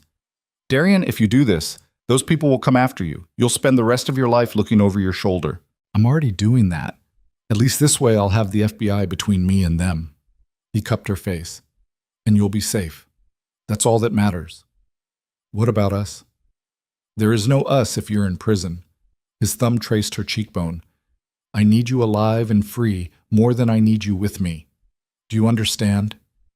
Alara's eyes burned. No, I don't, because I need you. You'll survive without me. You've been surviving your whole life. That's not living. It's better than dying. Before Alara could respond, Victor appeared in the doorway. Boss? They're here. Darian's entire body went tense. He pulled Alara behind him and walked to the window. Below, on the street, 3 black SUVs were pulling up. Men in FBI windbreakers were getting out, weapons drawn. Upstairs, Darian said to Victor. Get her upstairs. Lock the door. Don't open it until I tell you. I'm not hiding while you... Yes, you are. Darian turned to face her. Please. This is the one thing I'm asking you to do. Let me handle this. Trust me. Alara wanted to argue, wanted to stay by his side. But she saw the fear in his eyes, not fear for himself, but fear for her. And she nodded. Victor led her up the metal stairs to the 2nd floor, into a small room with reinforced walls and a heavy door. He locked it from the outside. Alara pressed her ear to the door and listened. Darian's voice, calm and controlled. I'm unarmed. I'm coming out. The sound of the warehouse door opening. Then a voice Alara didn't recognize, amplified by a bullhorn. Darian Volkov, you're under arrest. Put your hands behind your head and walk toward us slowly. Darian's footsteps. Steady, unhurried. I'd like to make a deal, he said. We don't make deals with... You will when you hear what I have. Darian's voice was steel. I have names, evidence, information on operations spanning 3 continents, people your agency has been chasing for a decade. But I'll only talk to one person. Who? Agent Sarah Chen. I know she's leading the task force. Get her on the phone. Now. Silence. Then murmured conversation. Alara's heart was pounding so hard she could hear it in her ears. Minutes passed. 5. 10. Then Darian's voice again. Agent Chen, thank you for taking my call. Alara couldn't hear the other side of the conversation, just Darian's responses. Yes, that's correct. 12 locations, 47 names, financial records going back 8 years. In exchange for full immunity and protection for someone who has nothing to do with my operations. A pause. Her name is Alara Wren. She's a trauma nurse. She saved my life 4 years ago, and I've been obsessed with her ever since, but she's innocent, never participated in anything illegal, never knew what I was until 3 months ago, and I want written confirmation that she walks away from this clean. Another pause. Good. Then we have a deal. The sound of handcuffs clicking. Alara's breath stopped. Wait. Darian's voice. One more thing. There's someone in the building who needs to be escorted out safely. Second floor, locked room. Her name is Alara Wren. Make sure she gets home. Footsteps on the stairs. Someone knocked on the door. Miss Wren? This is Agent Chen. Mr. Volkov asked us to escort you out. Are you injured? Alara's hands were shaking. She unlocked the door. A woman in her 40s stood there, FBI badge clipped to her belt, weapon holstered, expression professional, but not unkind. Are you hurt? Agent Chen asked again. No. Good. Come with me. Alara followed her down the stairs, through the warehouse, past Victor, who was being cuffed by 2 agents, past the scattered equipment and the books and the windows overlooking the harbor. Outside, the November air was cold enough to burn. Darian was already in one of the SUVs. Through the tinted window, Alara could just make out his silhouette. She walked toward the vehicle. Agent Chen put a hand on her arm. You can't talk to him. Please, just no contact. Those are the terms of his deal. 5 seconds. That's all I need. Agent Chen studied her. Then she sighed and nodded. 5 seconds. Alara walked to the SUV. The window rolled down. Darian looked at her, and his expression was so raw it made her chest ache. I'm sorry, he said. Don't be. This is going to hurt for a while.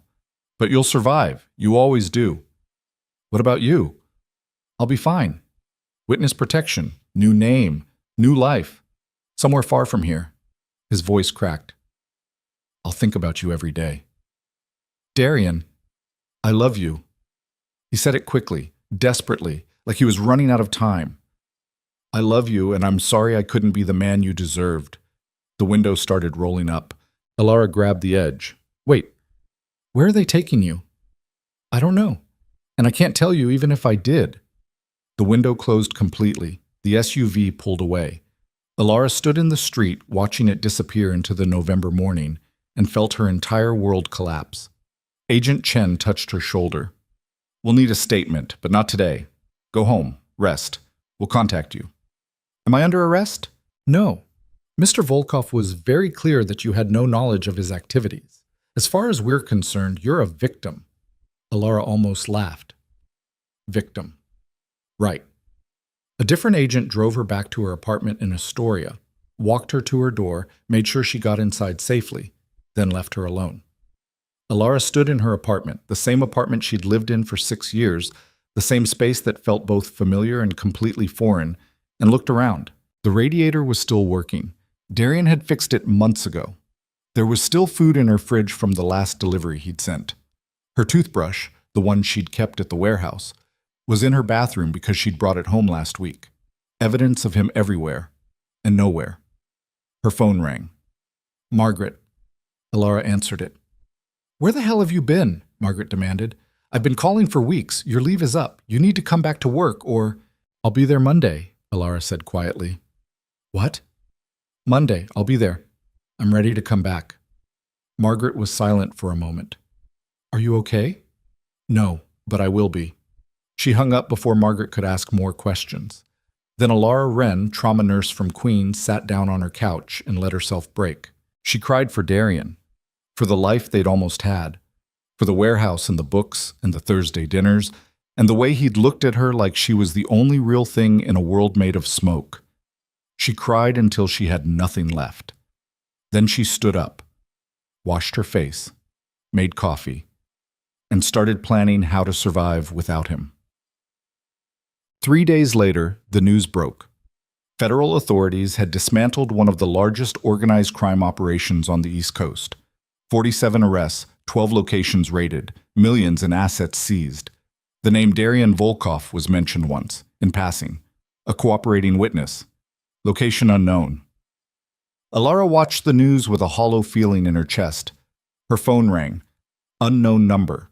She almost didn't answer. Then something made her pick up. Hello? Silence. Then a voice she'd know anywhere, distorted slightly by a bad connection. I'm not supposed to call, Darian said. They'll trace this in about 30 seconds, but I needed to hear your voice. Alara's breath caught. Where are you? Can't say, but I'm safe, protected, and I'm going to stay that way as long as I keep cooperating. When will I see you again? Silence. Darian? I don't know, he said quietly. Maybe never. It's safer that way. For who? For you. Alara closed her eyes. I hate you. I know. But you'll hate me less once enough time passes. Once you meet someone else. Someone normal. Someone who doesn't come with a body count and a target on his back. There's no one else. There will be. His voice was breaking. I have to go. They're tracking this. Just know that I love you. That I'll always love you. And that letting you go is the hardest thing I've ever done. The line went dead. Alara sat there holding her phone, staring at the screen, and realized something. She wasn't going to survive this by moving on. She was going to survive it by finding him. And when she did, she was going to make damn sure he understood that walking away wasn't protection. It was cowardice. And Alara Wren didn't fall in love with cowards. She fell in love with a man who'd killed his own sister to protect her, and she wasn't done fighting for him yet. Alara went back to work on Monday. Not because she was ready, not because the pain in her shoulder had fully healed, or because she'd stopped waking up at 3 a.m. reaching for someone who wasn't there. She went back because staying in her apartment meant drowning in the silence Darian had left behind. The trauma ward welcomed her back with the kind of brutal efficiency that left no room for grief. A stabbing victim in Bay 3, a cardiac arrest in the hallway, a teenager who'd wrapped his motorcycle around a telephone pole and was coding despite everything they pumped into him. Alara worked her shift with mechanical precision, started an IV, called for blood, compressed a chest until her arms screamed, lost the patient anyway.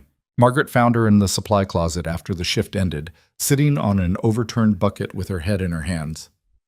You're not okay, Margaret said. It wasn't a question. I'm fine. You're a terrible liar. Margaret sat down on a box of gauze.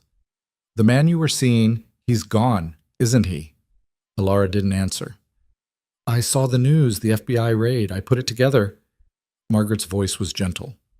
Do you want to talk about it? No. Do you need time off? No, I need to work. Margaret studied her for a long moment. Okay, but if you change your mind, I won't. Alara went home that night, showered, ate food she couldn't taste, and fell asleep with her phone in her hand waiting for a call that never came. The next day was the same, and the next, and the next. 3 weeks passed. Alara worked, slept poorly, avoided her neighbors, ignored the messages from friends asking where she'd been. The warehouse in Red Hook had been seized by the FBI along with everything else. The books, the harbor view, the couch where she'd sat with Darian and felt, for the first time in years, like she wasn't alone. All of it was gone. And Alara was learning that grief was just a slow-motion bleeding out that no amount of training could stop. On the 4th week, something changed. Alara was leaving the hospital after a late shift when she noticed a car following her. Not the black sedan from months ago. This was a gray Honda, nondescript and careful. It stayed 3 cars back. Never got close, but it was there. Alara's instincts, honed by months of living with a target on her back, kicked in immediately. She took the train home instead of walking, changed cars twice, got off at a random stop and waited on the platform. The Honda was still there when she emerged onto the street. Alara pulled out her phone and dialed a number she'd memorized but never called. Agent Sarah Chen answered on the second ring. Miss Wren, I wasn't expecting to hear from you. There's a car following me, gray Honda, license plate. Alara rattled off the numbers. Is it yours? A pause. No, we don't have surveillance on you. Then who does? I don't know, but I'll find out. Where are you? Alara gave her location. I'm going home. If someone tries to approach me, don't engage. Call 911. I'll have local units in your area within 5 minutes. The line went dead. Alara kept walking. The Honda followed. She made it to her building, climbed the 4 flights to her apartment, and locked herself inside with shaking hands. Then she waited. 10 minutes later, her phone buzzed. A text from an unknown number. Gray Honda is gone. We're running the plates. Stay inside tonight. Alara didn't sleep. She sat on her couch with every light on, watching the street through her window, and tried to figure out who would be watching her now. Darian was gone. Katya was dead. Serrano was dead. The FBI had dismantled the entire operation. So who was left? The answer came at 2 a.m. when someone knocked on her door. Alara grabbed the kitchen knife she'd been keeping on the coffee table and approached the door slowly. Who is it? Luca Moretti. The voice was accented, Italian, familiar. Serrano's second. We met briefly. I need to talk to you. Alara's blood went cold. I'm calling the police. Please don't. I'm not here to hurt you. I'm here because Darian asked me to check on you. Darian's in witness protection. He can't contact anyone. He found a way. Please, open the door. Alara knew she shouldn't, knew this was exactly the kind of decision that ended badly, but she opened the door anyway. Luca Moretti stood in her hallway looking nothing like the dangerous criminal she'd expected. Mid-30s, expensive suit, tired eyes. He held up both hands to show he wasn't armed. 5 minutes, he said. That's all I'm asking. Alara stepped aside and let him in. Luca walked to her window, checked the street, then turned to face her. The gray Honda was mine. I'm sorry for scaring you. I needed to make sure no one else was watching you before I made contact. Why are you watching me at all? Because Darian asked me to. Before he disappeared, he made me promise to keep you safe. Make sure no one came after you for revenge. Make sure you were able to go back to your normal life. Alara's chest tightened. Where is he? I don't know. Witness protection doesn't share locations, but he found a way to send me a message through an encrypted channel we set up years ago. He said you were in danger. From who? Katya had allies in Europe. People who didn't appreciate the information Darian gave to the FBI. People who lost money and freedom because he cooperated. Luca's expression was grim. They can't get to him. But they can get to you. Alara's legs felt weak. She sat down on the couch. So this never ends. It will. I'm handling it, quietly, making sure those people understand that touching you would be a mistake. Luca pulled an envelope from his jacket. But Darian wanted you to have this, in case something happens to me, in case you need to disappear. Alara took the envelope. Inside was a passport, her photo, a different name, along with $20,000 in cash and a handwritten note on plain paper. The note read, "If you're reading this, something went wrong. Use the passport. The money will get you to Toronto. There's an apartment waiting. Address on the back. Don't contact anyone from your old life. Just go. Please. I can't protect you if you stay. D." Alara's hands were shaking. He thinks I'm going to run. He thinks you're smart enough to survive. There's a difference. Luca moved toward the door. Keep the passport. Keep the money. If I don't contact you within 2 weeks, use them. Don't wait. Don't hesitate. Just go. And if you do contact me, then the threat is handled, and you can keep living your life. Luca opened the door, paused, and looked back. For what it's worth, I've known Darian for 8 years. I've seen him kill people without blinking, but I've never seen him care about anyone the way he cares about you. Whatever happens, remember that. Then he was gone. Alara sat on her couch holding the passport and the money and Darian's note and realized something that made her blood run cold. She was done running. She was done hiding. And she was done letting other people decide what was best for her. If Darian thought she was going to disappear to Toronto and spend the rest of her life wondering what happened to him, he'd underestimated exactly how stubborn a trauma nurse from Queens could be. The next morning, Alara called Agent Chen. I need to talk to you, Alara said, about Darian Volkov, about the deal he made, and about the people who are coming after me because of it. Agent Chen was silent for a moment. Come to my office, 2 p.m. Don't tell anyone you're coming. Alara took the train to the FBI field office in Manhattan, went through security, was escorted to a small conference room where Agent Chen waited with a stack of files and a recording device. Everything you say here is on the record, Agent Chen said. Do you understand? Yes. Why did you want to meet? Alara pulled out the passport and the money, set them on the table. Luca Moretti came to see me last night. He said people in Europe are coming after me because of what Darian told you, and he gave me this, an escape plan if things go wrong. Agent Chen's expression didn't change, but something flickered in her eyes. We've been monitoring Moretti. We know he's been keeping surveillance on you. Then you know I'm in danger. Yes, which is why we've been considering offering you protection. I don't want protection. Alara leaned forward. I want to testify. Agent Chen blinked. Testify to what? To everything Darian told me, every name, every operation, every conversation we had about his business. Alara's voice was steady. He gave you information to save me. Now I'm going to give you everything I know to finish what he started. Miss Wren, you're not a cooperating witness. You're a civilian. You have no obligation. I know, but I'm volunteering anyway. Alara met her eyes. Because the people who are threatening me won't stop until I'm dead or they're in prison, and I'd rather put them in prison. Agent Chen studied her for a long moment. You understand this will destroy any chance you have of seeing Darian again. If you testify, you'll be marked. You'll need protection. You'll have to relocate, change your identity, leave behind everything you know. I know. And you're willing to do that? Yes. Because Darian spent months trying to protect me by keeping me in the dark, by making decisions for me, by treating me like I was too fragile to handle the truth. Alara's voice cracked. I'm not fragile, I'm a trauma nurse. I've held dying people in my arms and told them they were going to be okay, even when I knew they weren't. I can handle this.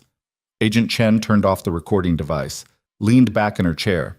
Off the record, she said quietly. What you're proposing is incredibly dangerous. These people don't just kill witnesses, they make examples of them. Are you prepared for that? Are you prepared to let them keep operating because you're too afraid to protect me? Agent Chen smiled grimly. Fair point. She turned the recording device back on.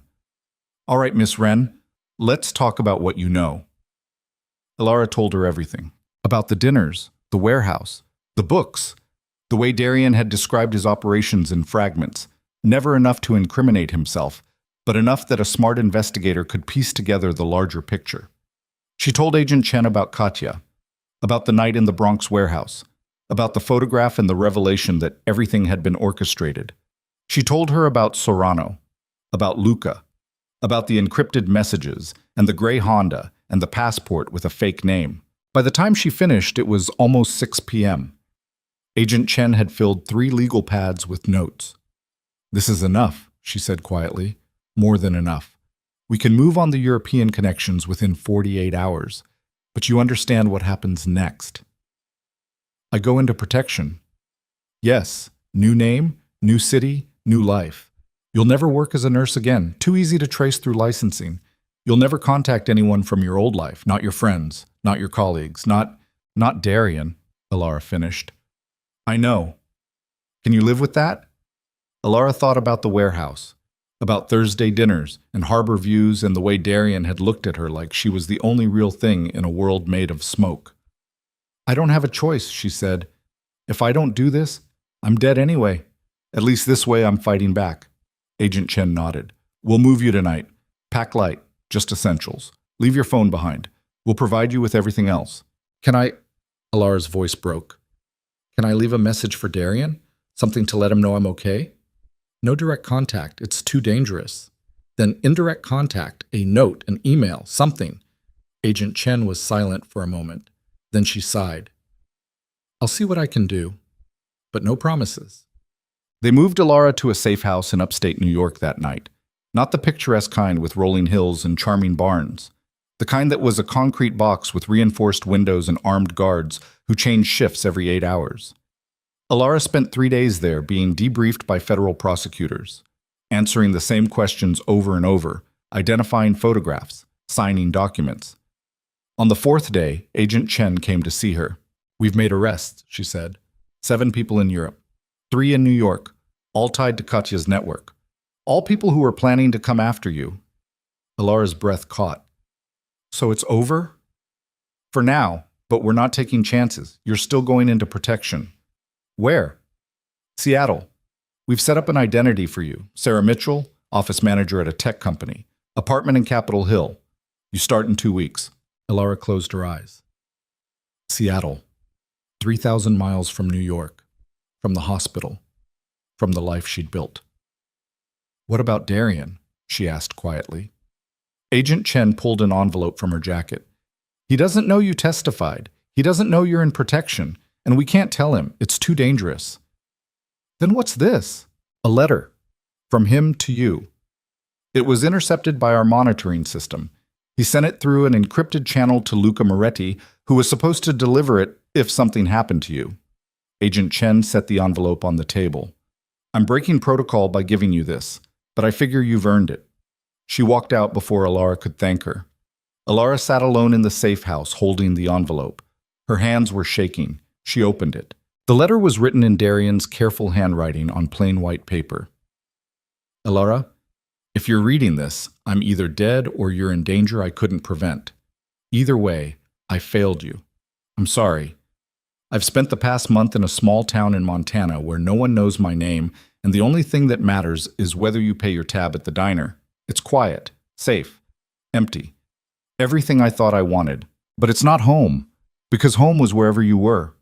The warehouse, your apartment, that Vietnamese place in Sunset Park where we ate soup, and you told me about your patients like they were characters in a story only you understood.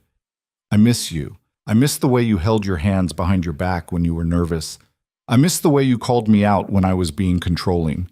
I miss the way you made me believe, just for a little while, that I could be someone worth loving." I know you're angry. I know you think I'm a coward for walking away. Maybe you're right, but I'd rather be a living coward who knows you're safe than a dead hero who got you killed. If Luca gave you the passport and the money, use them. Don't stay in New York. Don't wait for me. I'm never coming back. Not because I don't love you.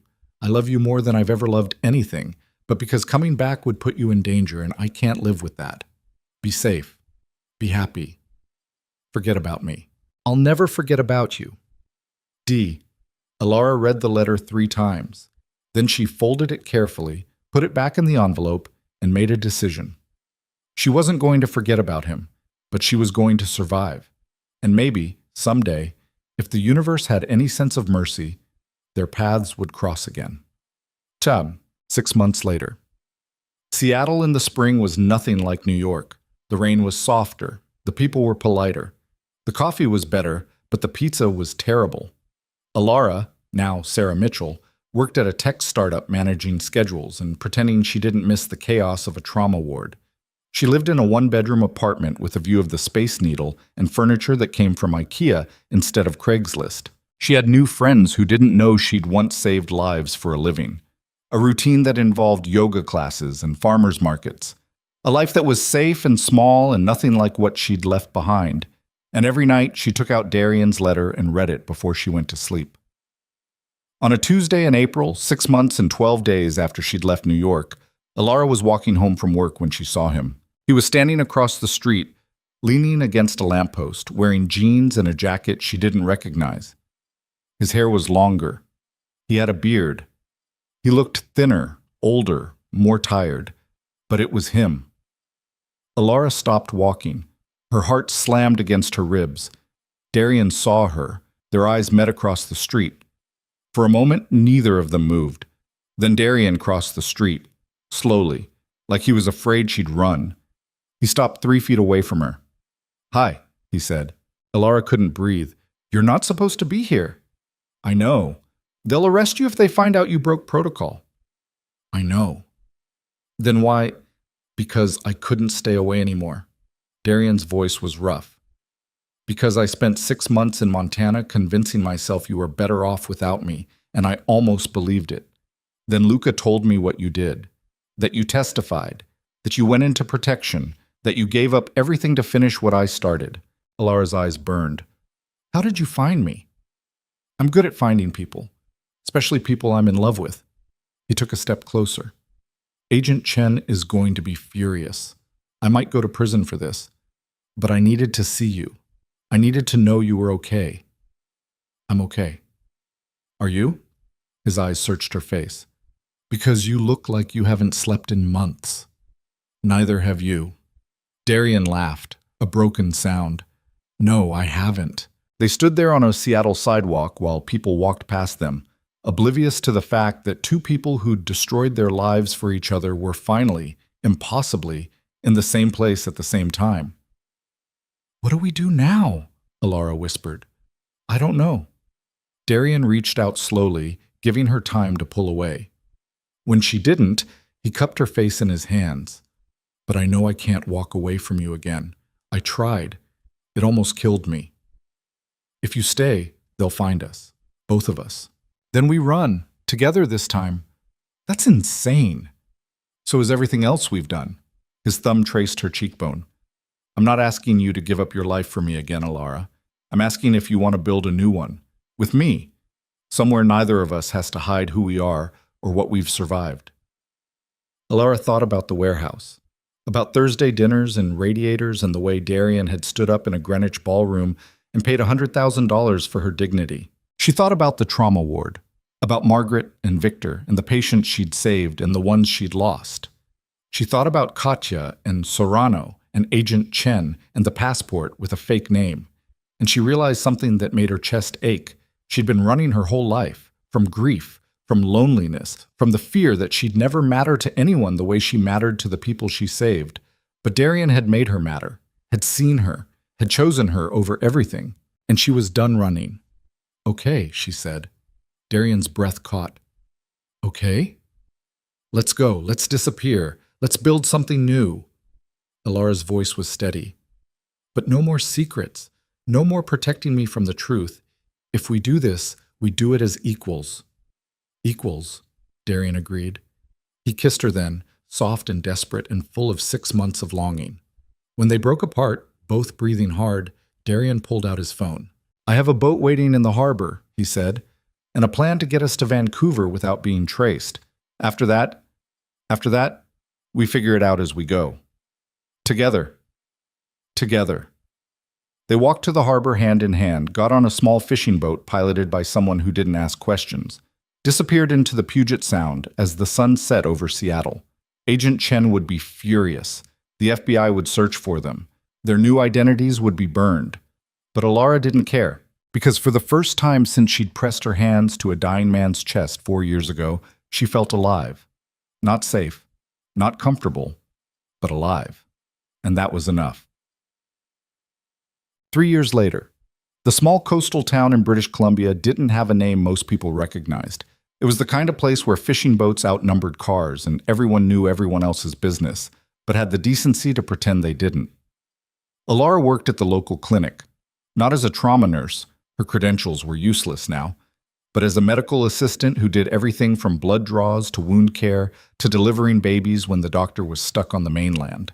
Darian ran a boat repair shop near the docks, fixed engines, replaced hulls, taught sailing lessons to tourists in the summer. They lived in a small house with a view of the ocean and a dog named Pancake who'd wandered up to their porch one day and never left. They weren't married. Too much paperwork, too many questions, but they wore matching rings anyway. A quiet promise that needed no legal validation. On a Saturday in November, 3 years and 8 months after they'd disappeared, Alara came home from the clinic to find Darian on the porch with a letter in his hands. "What is it?" she asked. He handed it to her. The envelope was addressed to Sarah Mitchell. No return address. Inside was a single piece of paper. "Miss Wren, I'm required to inform you that the investigation into Katya Volkov's European network has been closed. All threats have been neutralized. You are no longer in danger. I'm also required to inform you that breaking the terms of witness protection is a federal offense. However, given the unique circumstances of your case and the fact that you've caused no further issues in the past 3 years, we've decided not to pursue charges. Consider this your official release from protection. You're free to resume your life under your legal identity if you choose. For what it's worth, I hope you found what you were looking for. Agent Sarah Chen." Alara read the letter twice, then looked at Darian. "We could go back," she said quietly, "to New York, to our old lives. Do you want to?" Alara looked around, at the ocean, at the small house, at the life they'd built from nothing but stubbornness and love. "No," she said, "I don't." Darian smiled. "Good, because I like it here. Even though you're fixing boats instead of running an empire? Especially because I'm fixing boats." He pulled her into his arms. "Turns out I'm much better at building things than destroying them. Who knew?" Alara laughed and kissed him. They burned Agent Chen's letter in the fireplace that night and never spoke of it again. 5 years after that. The clinic was busier than usual. A fishing boat had capsized in rough water, and 3 men were being treated for hypothermia. Alara worked alongside the doctor, wrapping blankets and monitoring vitals, and doing the same work she'd done in the trauma ward, just quieter and slower. When the last patient was stable, she walked home along the beach. The sun was setting. The water was calm. Pancake ran ahead, chasing seagulls. Darian was waiting on the porch with 2 cups of tea and a blanket. "Rough day?" he asked. Not compared to Queen's General. Alara sat down next to him. "But hard enough." They sat in comfortable silence, watching the ocean turn gold in the fading light. "Do you ever regret it?" Darian asked quietly. "Giving up everything for this?" Alara thought about it. About the warehouse, and the Thursday dinners, and the charity auction where a dangerous stranger had paid $100,000 for her dignity. About the trauma ward and the patients, and Margaret, and the life she'd left behind. About Agent Chen and witness protection, and the passport with a fake name. "No," she said. "I don't regret it. Even though you can't be a trauma nurse anymore, I'm still saving lives, just in a different way." She leaned against him. "And I have you. That's more than I ever thought I'd get." Darian wrapped the blanket around both of them. "I love you." "I know." "Do you love me?" Alara smiled. "What do you think?" "I think you're deflecting." "I think you already know the answer." Darian laughed and kissed the top of her head. They sat there until the sun disappeared and the stars came out. 2 people who'd survived impossible odds and built something real from the wreckage. Alara thought about the night 4 years ago when she'd pressed her hands to a dying man's chest on a rain-soaked sidewalk. How she'd counted compressions and refused to let him go even when it seemed hopeless. She thought about the charity auction and the humiliation and the moment Darian had stood up and made 300 people remember what it meant to have dignity.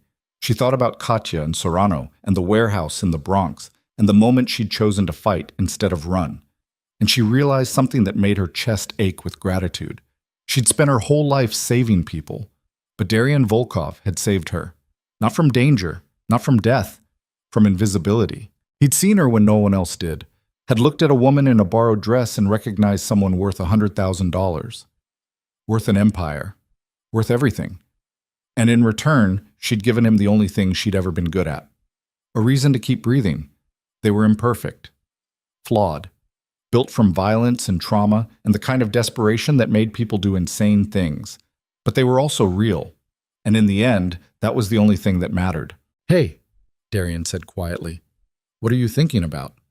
Alara looked up at him, at the scar above his eyebrow, at the gray threading through his dark hair, at the man who'd spent 4 years searching for her and then spent 3 more years building a life with her in a place where no one knew their names. "I'm thinking," she said, "that I'm exactly where I'm supposed to be." Darian smiled. "Good, because I'm not letting you go. Ever." "I know." And she did know. Because Darian Volkov had proven, over and over, that when he loved someone, he didn't do it halfway. He loved with the same intensity he'd used to build an empire, with the same determination he'd used to survive a bullet to the chest, with the same relentless focus he'd used to find her in a ballroom full of people who'd forgotten she existed. And Alara Wren, trauma nurse from Queens, medical assistant in a small Canadian town, woman who'd saved a dying stranger and ended up saving herself, loved him just as fiercely. Not because it was easy, not because it was safe, but because some people were worth fighting for. Even when the fight cost everything. Especially then. They sat on the porch until the stars filled the sky, and Pancake fell asleep at their feet. 2 imperfect people who'd found something perfect in the wreckage of their broken worlds. And for the first time in either of their lives, they were home. The end. This is a work of fiction. All characters, events, and organizations depicted are entirely imaginary and created solely for entertainment purposes. Any resemblance to real persons, living or dead, or actual events is purely coincidental.